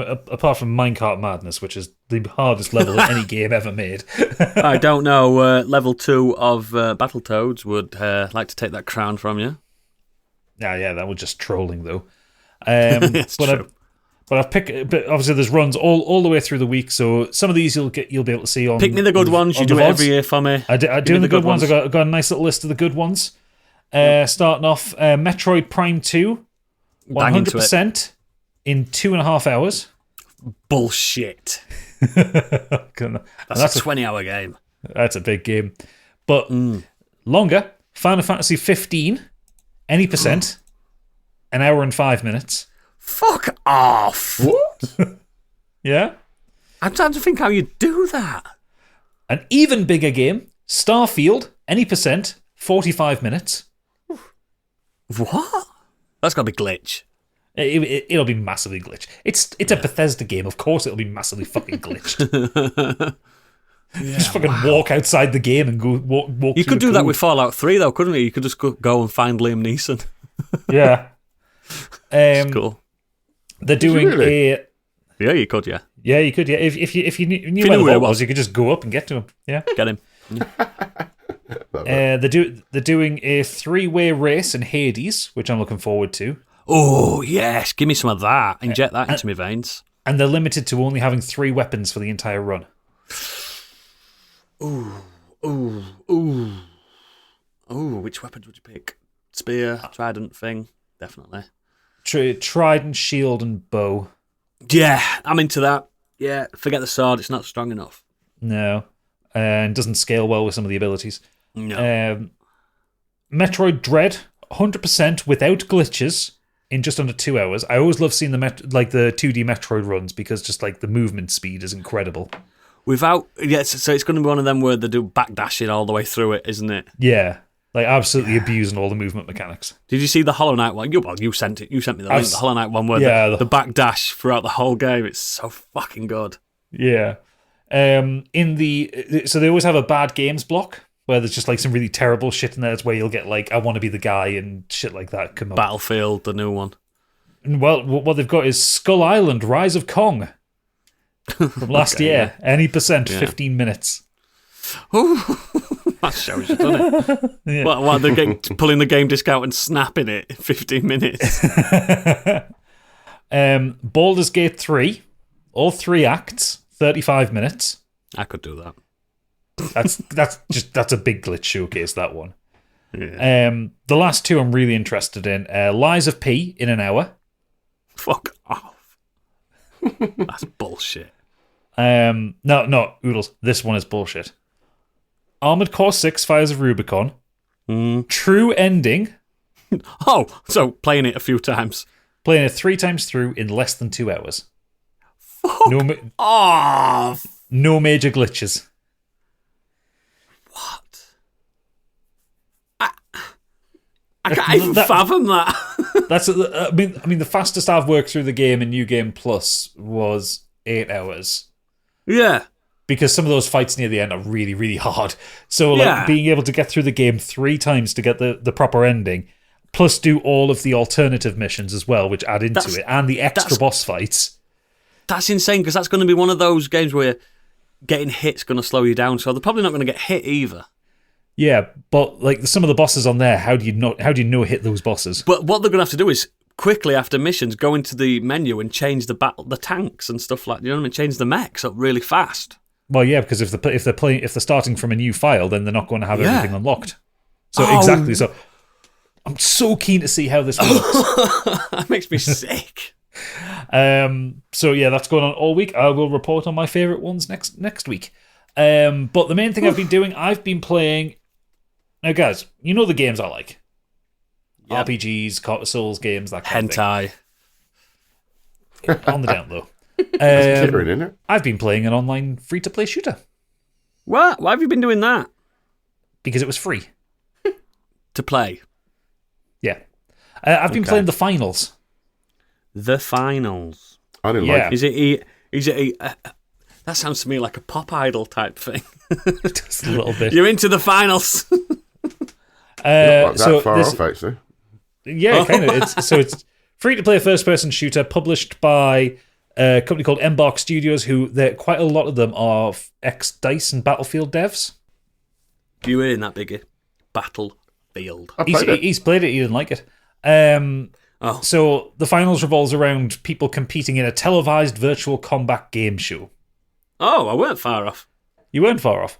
And it's got the vibe of it, it's got the AI powered announcers, which I'm still not happy about, like bigging you up as you run into the arena and commentating on what you're doing. Yeah. It's 3v3v3. So you've got three teams of 3 going after these objectives. And the objectives are a kind of weird hybrid of capture the flag and conquest. In that you have to get a cache of money that drops into the map. You pick it up and you've got to take it to a cash out box. Yeah. And it takes you 30 seconds to unlock the box to pick it up in the first place, and then it takes like 90 seconds like defusing to a bomb in certain game modes. Yeah, and while that's happening, you can be killed, they can steal, all that kind of thing. Yes, I like the idea of that. Yeah, it's an interesting mechanic and it works really well. But the best thing about the game is that the world is entirely destructible because these are guys from DICE. They like blowing buildings up. Like Red Faction. Like Red Faction or like Battlefield. And it means you can do some really funny shit. Like I managed to steal a cash out box when it was in its last 10 seconds by running to the floor underneath it and firing a rocket upwards so that it fell down to me and I could cash it out. Nice. Yeah.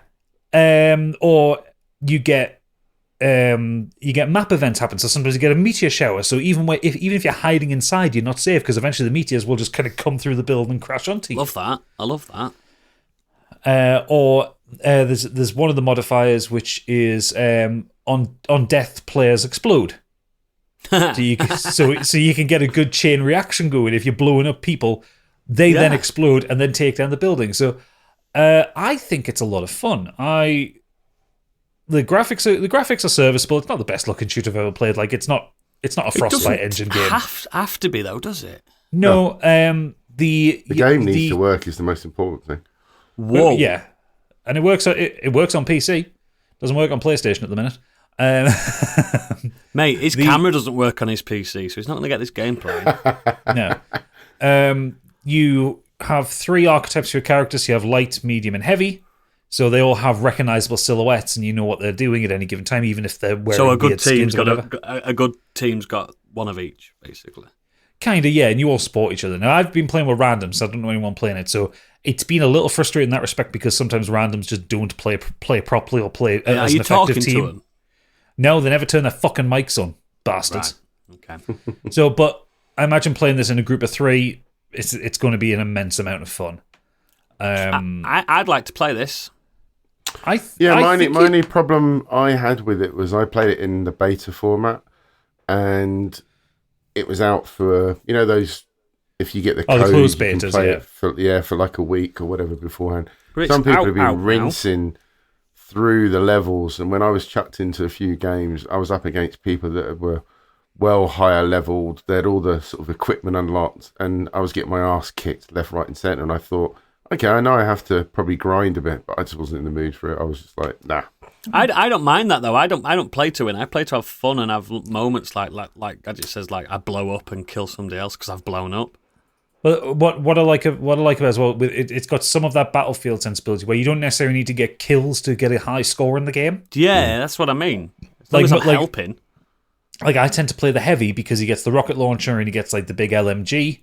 And I use all that stuff was locked off early, you see, so I felt frustrated. It's out now, so you can get that. And what I quite like, what I end up doing is I get a lot of assists because I just like do damage, but I don't kill people. Yeah, but you're accruing a score as you're going along. I like that. Yeah, so I really rate it, and I'd like to try it like playing as a party rather than just like let's have a go. Play with Let's randoms. Me, you, and Biggie will play it. It does have crossplay as well, so I can play with people on PlayStation. Yeah. I'll download it. You do own a PlayStation though, Gadget. Remember, you can dust it off. I know, but why would I pay to play online when I've got it on PC? It's free, isn't it? It's a free game, but you still need PS Plus. Oh, for fuck's sake! I suppose I could do a month, couldn't I? Yeah, but no, it's great. I'm having a really good time with it. And it'll be something I just dip in and out of. I'm not taking it too seriously. I'm not getting sweaty with it. I'm just enjoying bombing around, blowing shit up. Yeah. Okay. Yeah, I like the idea of that. I need to do some more social gaming this year. I promised myself I would. You do. You need to talk to people. Yeah. It's good to talk. Cool. Excellent. Biggie, what have you been doing this year? Well, apart from running around trying to get another set of headphones because mine died on me.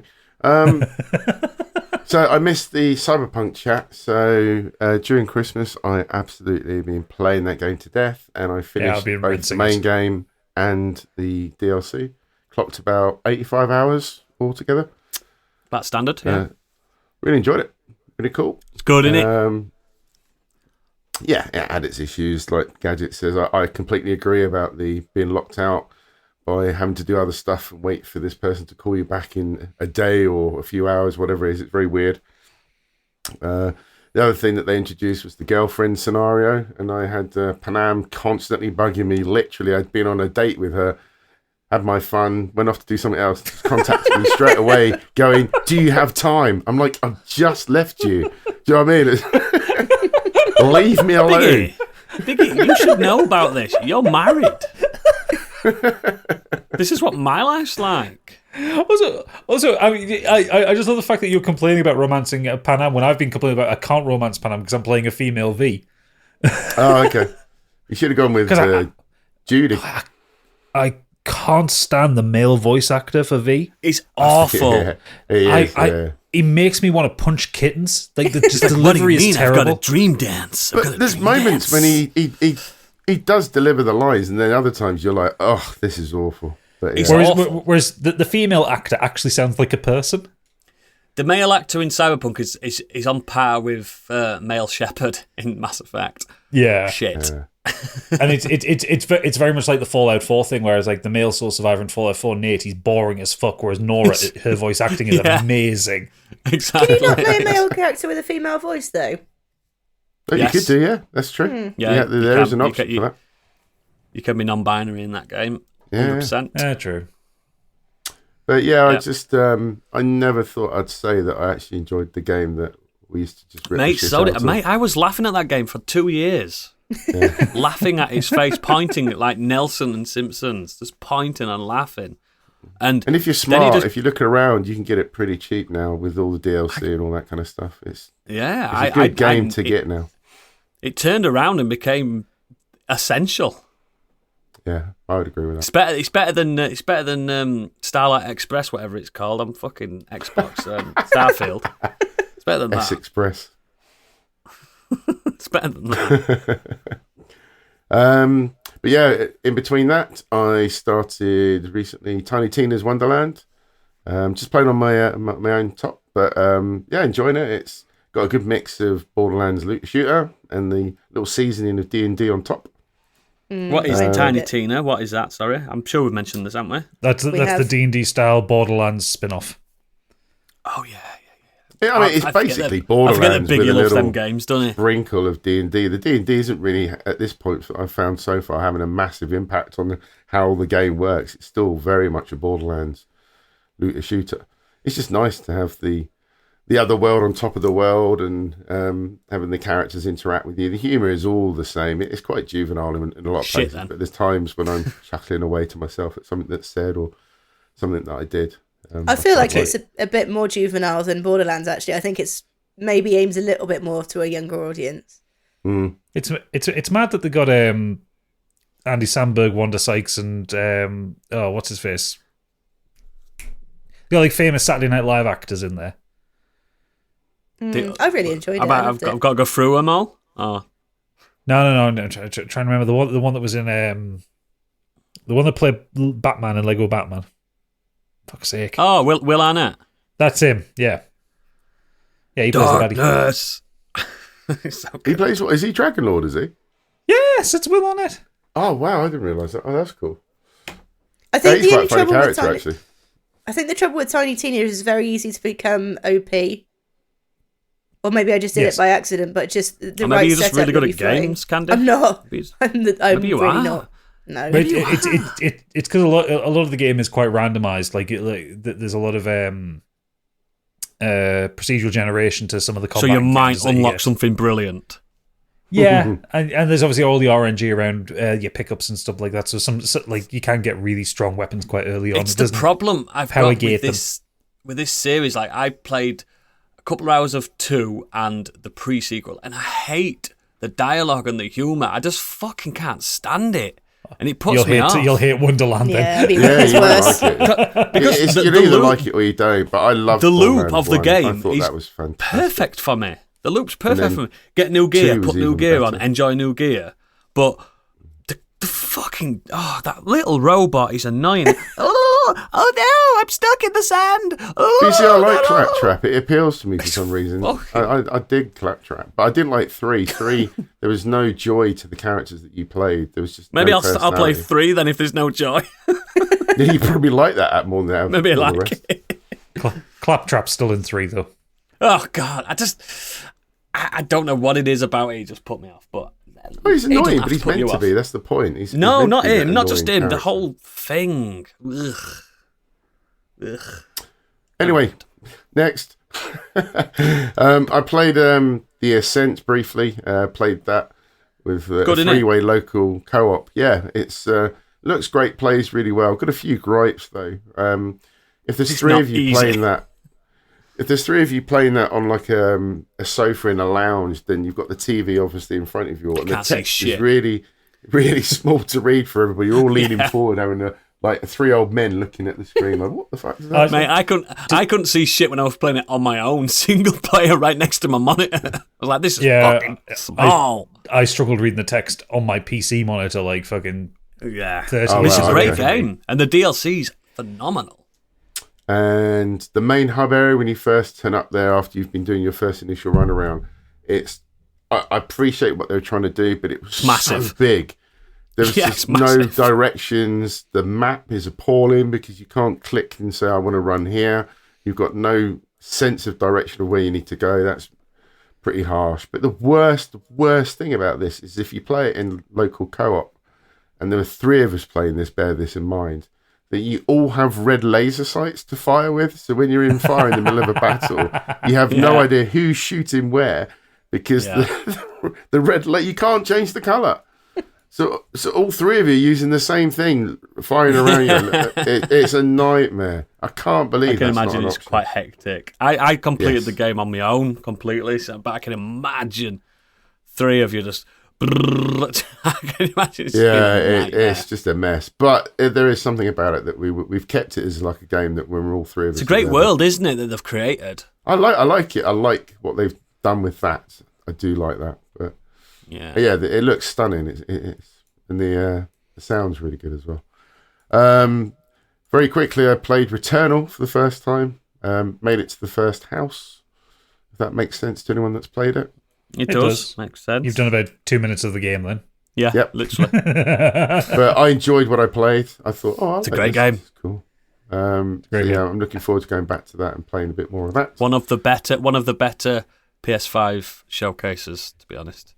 I got gifted it on Steam over Christmas. I'm going to have to try it on PC, see what it's like. Ooh, I bet it's lovely on PC.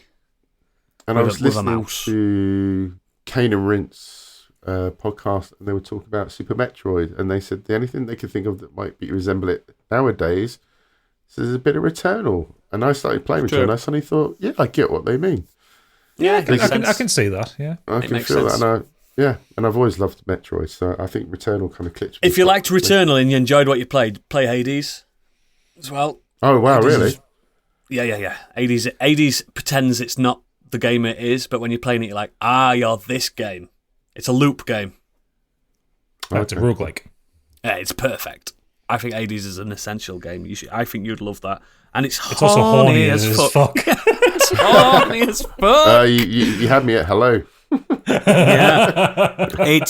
I think I can see you in a few weeks' time saying, I've beat Hades and I adored it.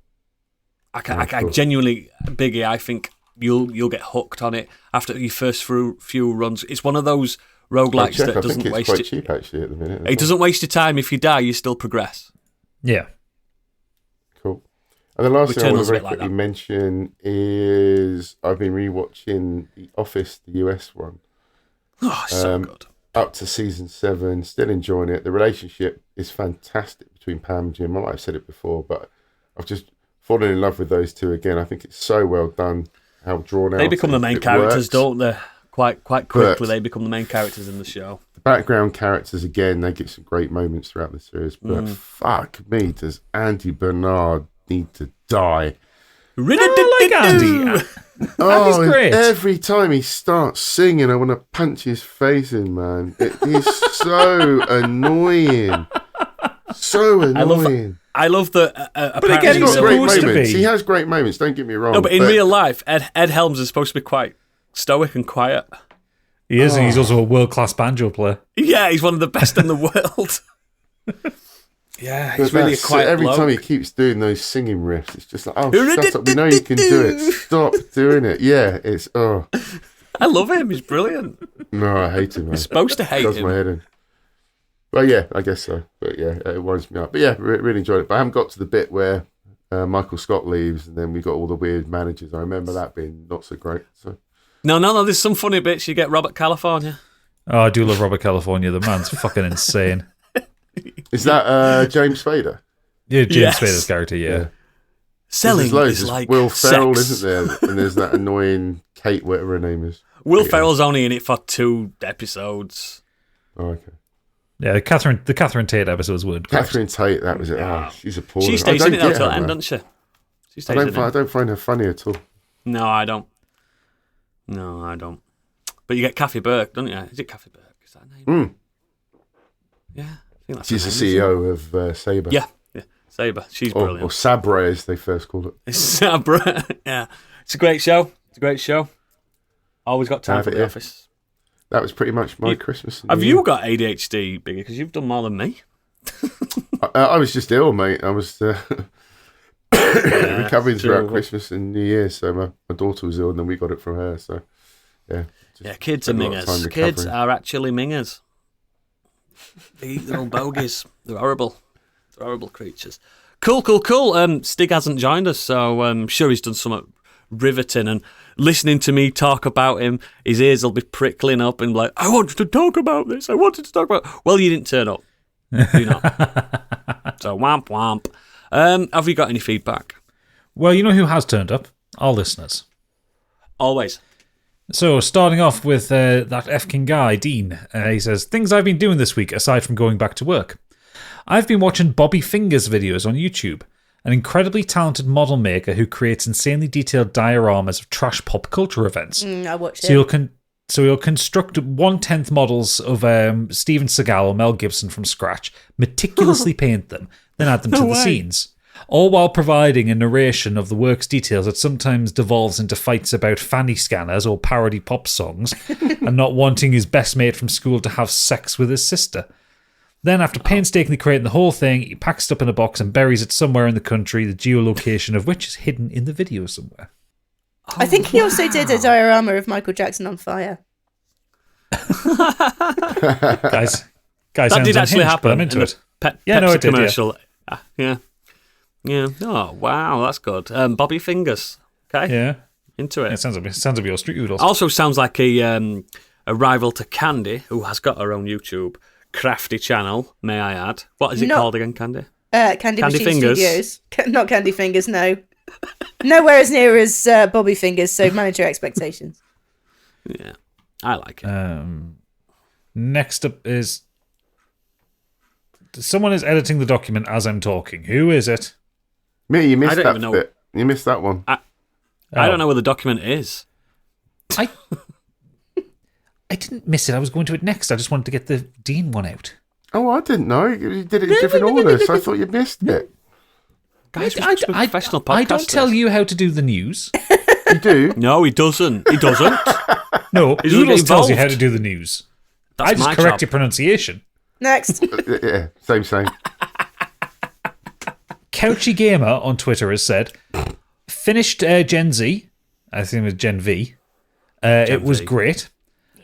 Played a little bit of way too many games. Listened to Pure Dead Gaming podcast and Donny's tweets on the PlayStation Pod. Great week of content. Into it. Excellent. I don't know what Yeah. most of that meant, but into it. Well, Pure Dead Gamer. Gaming's a really good podcast. Scottish, ranty about games. I thought we were the same pure. That's a very Scottish word to say. Xenos has said, this week I've been playing some games I haven't touched in the best part of a decade. My girlfriend has been talking about starting a Minecraft server for some time now, and this week we finally got it running. Being back in the world of caves and creepers is a weird experience after basically 10 years away. So much has changed that almost nothing I remember is relevant anymore.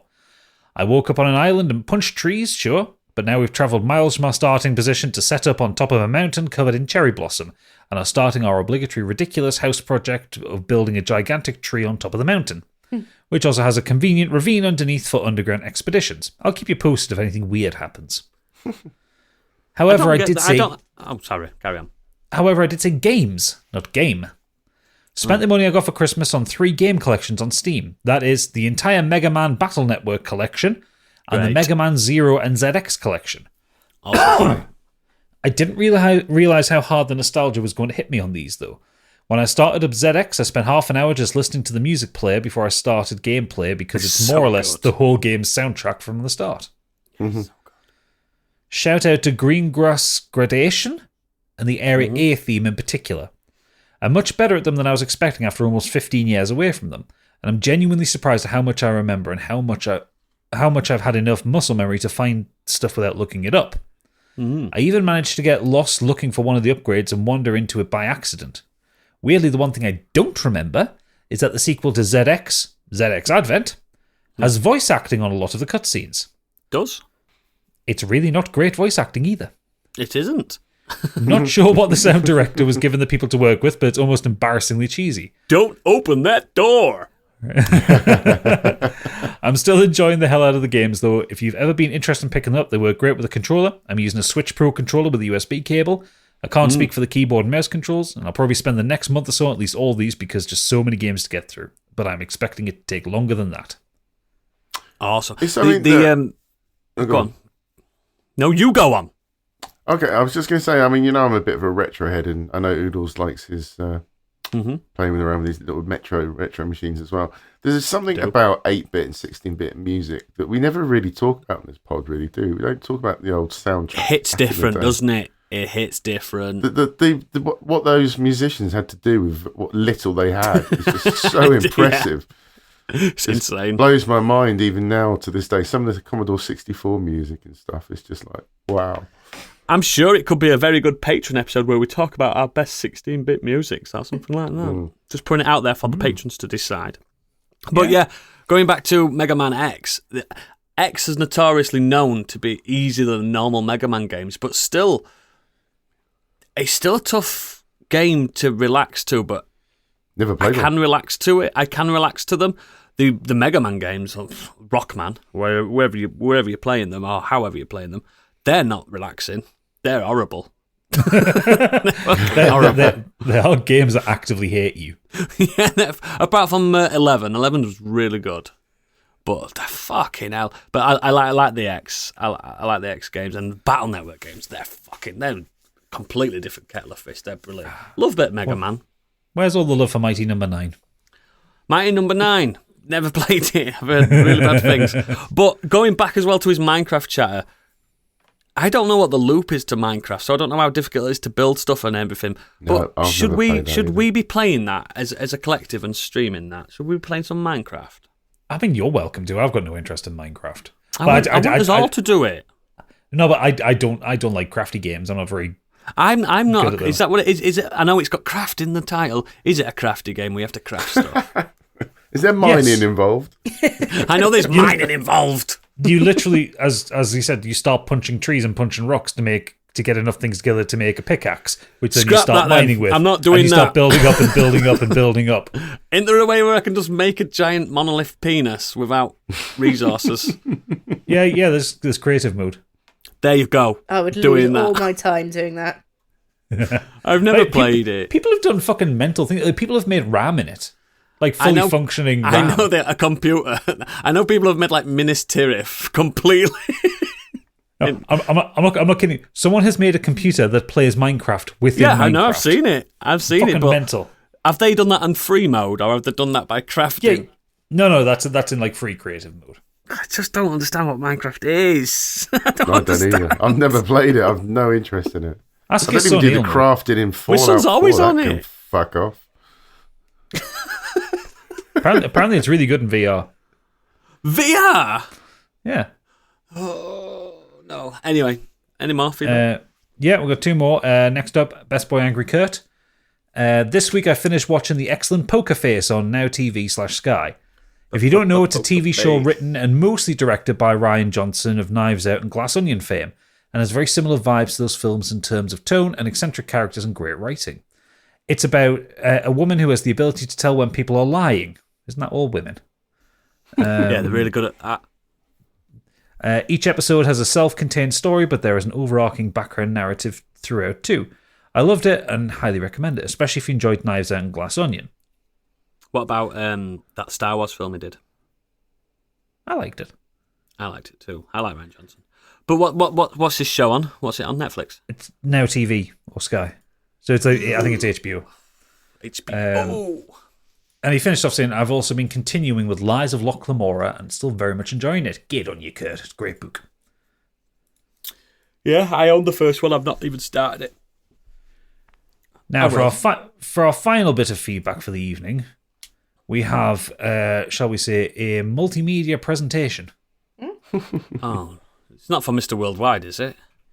It's from Mr. Podcast Worldwide himself, yes.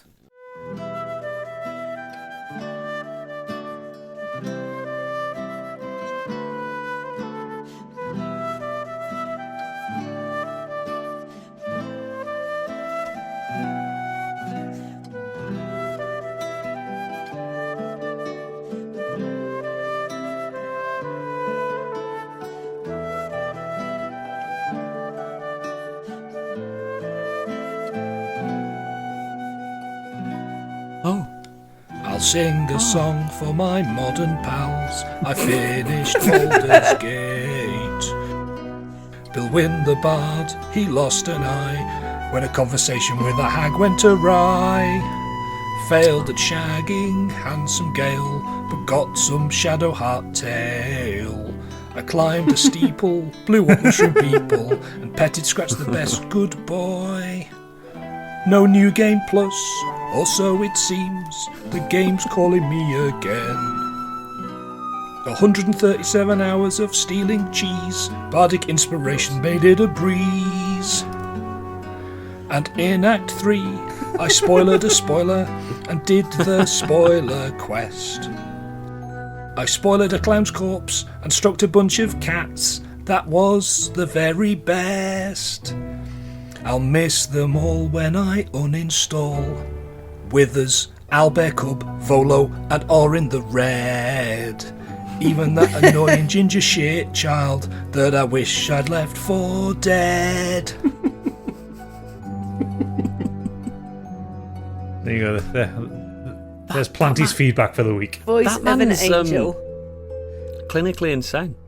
I was talking to him about it, and he said he didn't just want to like send in text like he normally does because it was something like, you know, quite special. Like this is the first time he's beaten a game like Baldur's Gate. So I said, yeah, go on, you're a patron. Why not? Go on, you're a patron. How do I get rid of this video now? Let's hope not everybody starts doing feedback like this way. Excellent, thank you for that. I'm glad you enjoyed the obvious game of the year last year. I can tell you now, I played a Dark Urge playthrough since New Year's, and that makes the game a completely different game. You know that. Yeah, I'm not sure if I've got the emotional fortitude to do that.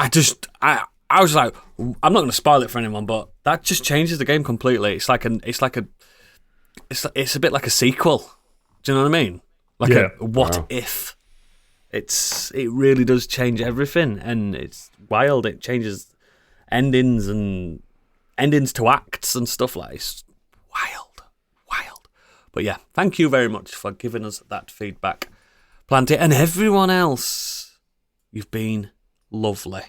Again, Kenny Potter should be out by the time you listen to this for patrons, shouldn't it, Candy? I think so. I think it's coming out. Now we have ended the run and the chat of the films. I have watched every Harry Potter film, but there is another episode to come. Our breakdown of everything we've been through, our journey so far. So it's not over for that spin-off show just yet.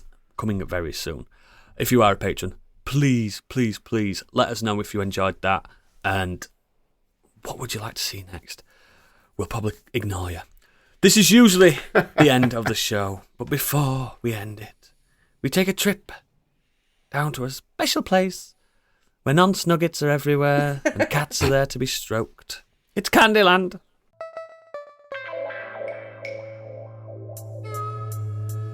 And now, what's up in Candyland? Yeah, I had another shower thought this week.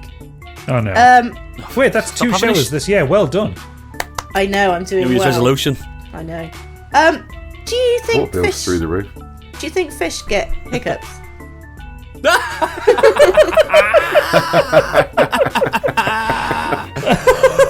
Right, let's break this Hold your breath. down. Let's break this down. So, fish Yeah, do they scare extract each the other to get rid of them?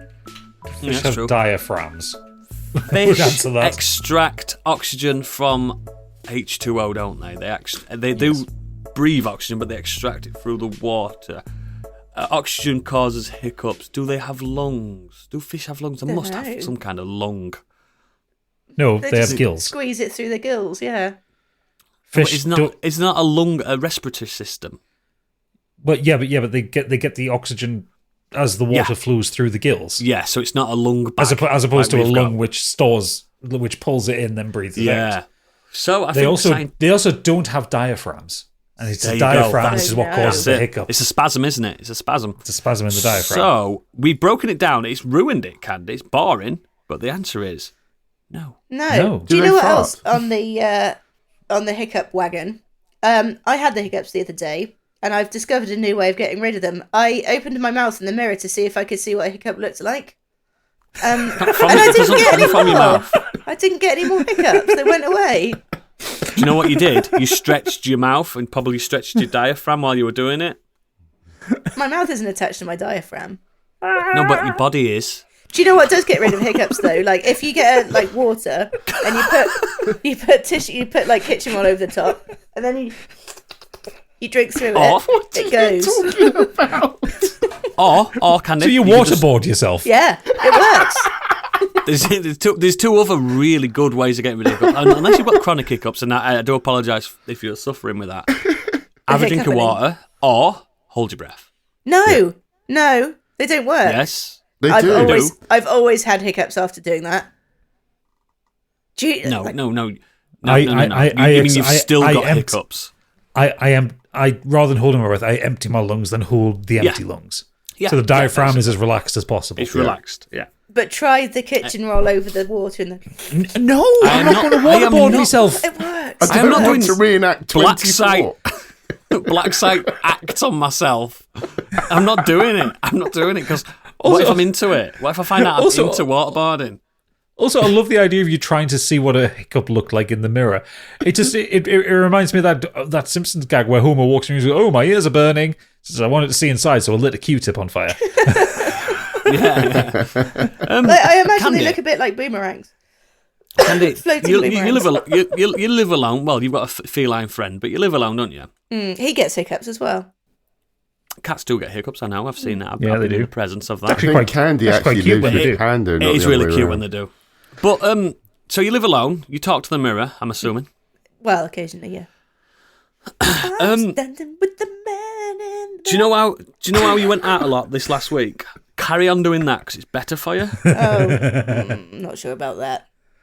Because I'm worried for you now. Do you also, have you noticed as well, as we get to our old Here we age, go. you don't get the hiccups, you get a hiccup. Like, you don't have, like, No. you're not old enough then. You don't get the train of hiccups. Yeah, younger than you. I get hiccups for days at a time. I've grown out I of can hiccups. vouch for Candy on this one, actually. It's very true. What, They a don't hiccup? last like they used to. Yep. Yeah, Yep. you go from going every couple of seconds to going, Now she's got real hiccups. and that's it. Yep, yep. I only tend to get hiccups when I've been drinking a lot of fizzy drinks. I fart I a only lot tend- more, though. I have noticed that. Yeah, accidentally. Have you ever I looked in yeah, the mirror to sometimes see you what a don't even fart know looks it's like, coming. Candy? Hey, Get a mirror down there and see what a fart looks like. I've lit a fart on fire. I know what it looks like. It goes green. Have you ever done that? As well yeah, goes yeah, mate. It's brilliant. Until you set your fucking... arsehole jeans on on fire. fire. Yeah. Like back to the big Asshole. ring. Thank you for your esteemed Candyland this week, Candy. welcome, Can we stop having shower thoughts for a while? It depends on how many showers a year she takes. Well, there's at least I'm just 3 a bit- more to come. Got my birthday yet. Birthday shower. Thank you And very then, much. then there's the big summer scrape. Oh, God. Yeah. Thank you, listeners. Thank you. If you are a patron, join us in a few seconds in the green room. If you're not a patron, why not? Look at yourself in the mirror.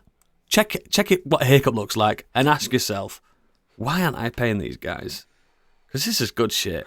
This is really £5 a month plus VAT is all it costs. It sounds like a That's what it public costs. service announcement. You know, it's like check your testicles for testicular cancer. Check your mouth for a hiccup. For a hiccup. You never Next never time you're watch around the washing your corner. hands, sing the happy birthday song and ask yourself why you're not paying us a £5 plus VAT. See you later. Bye.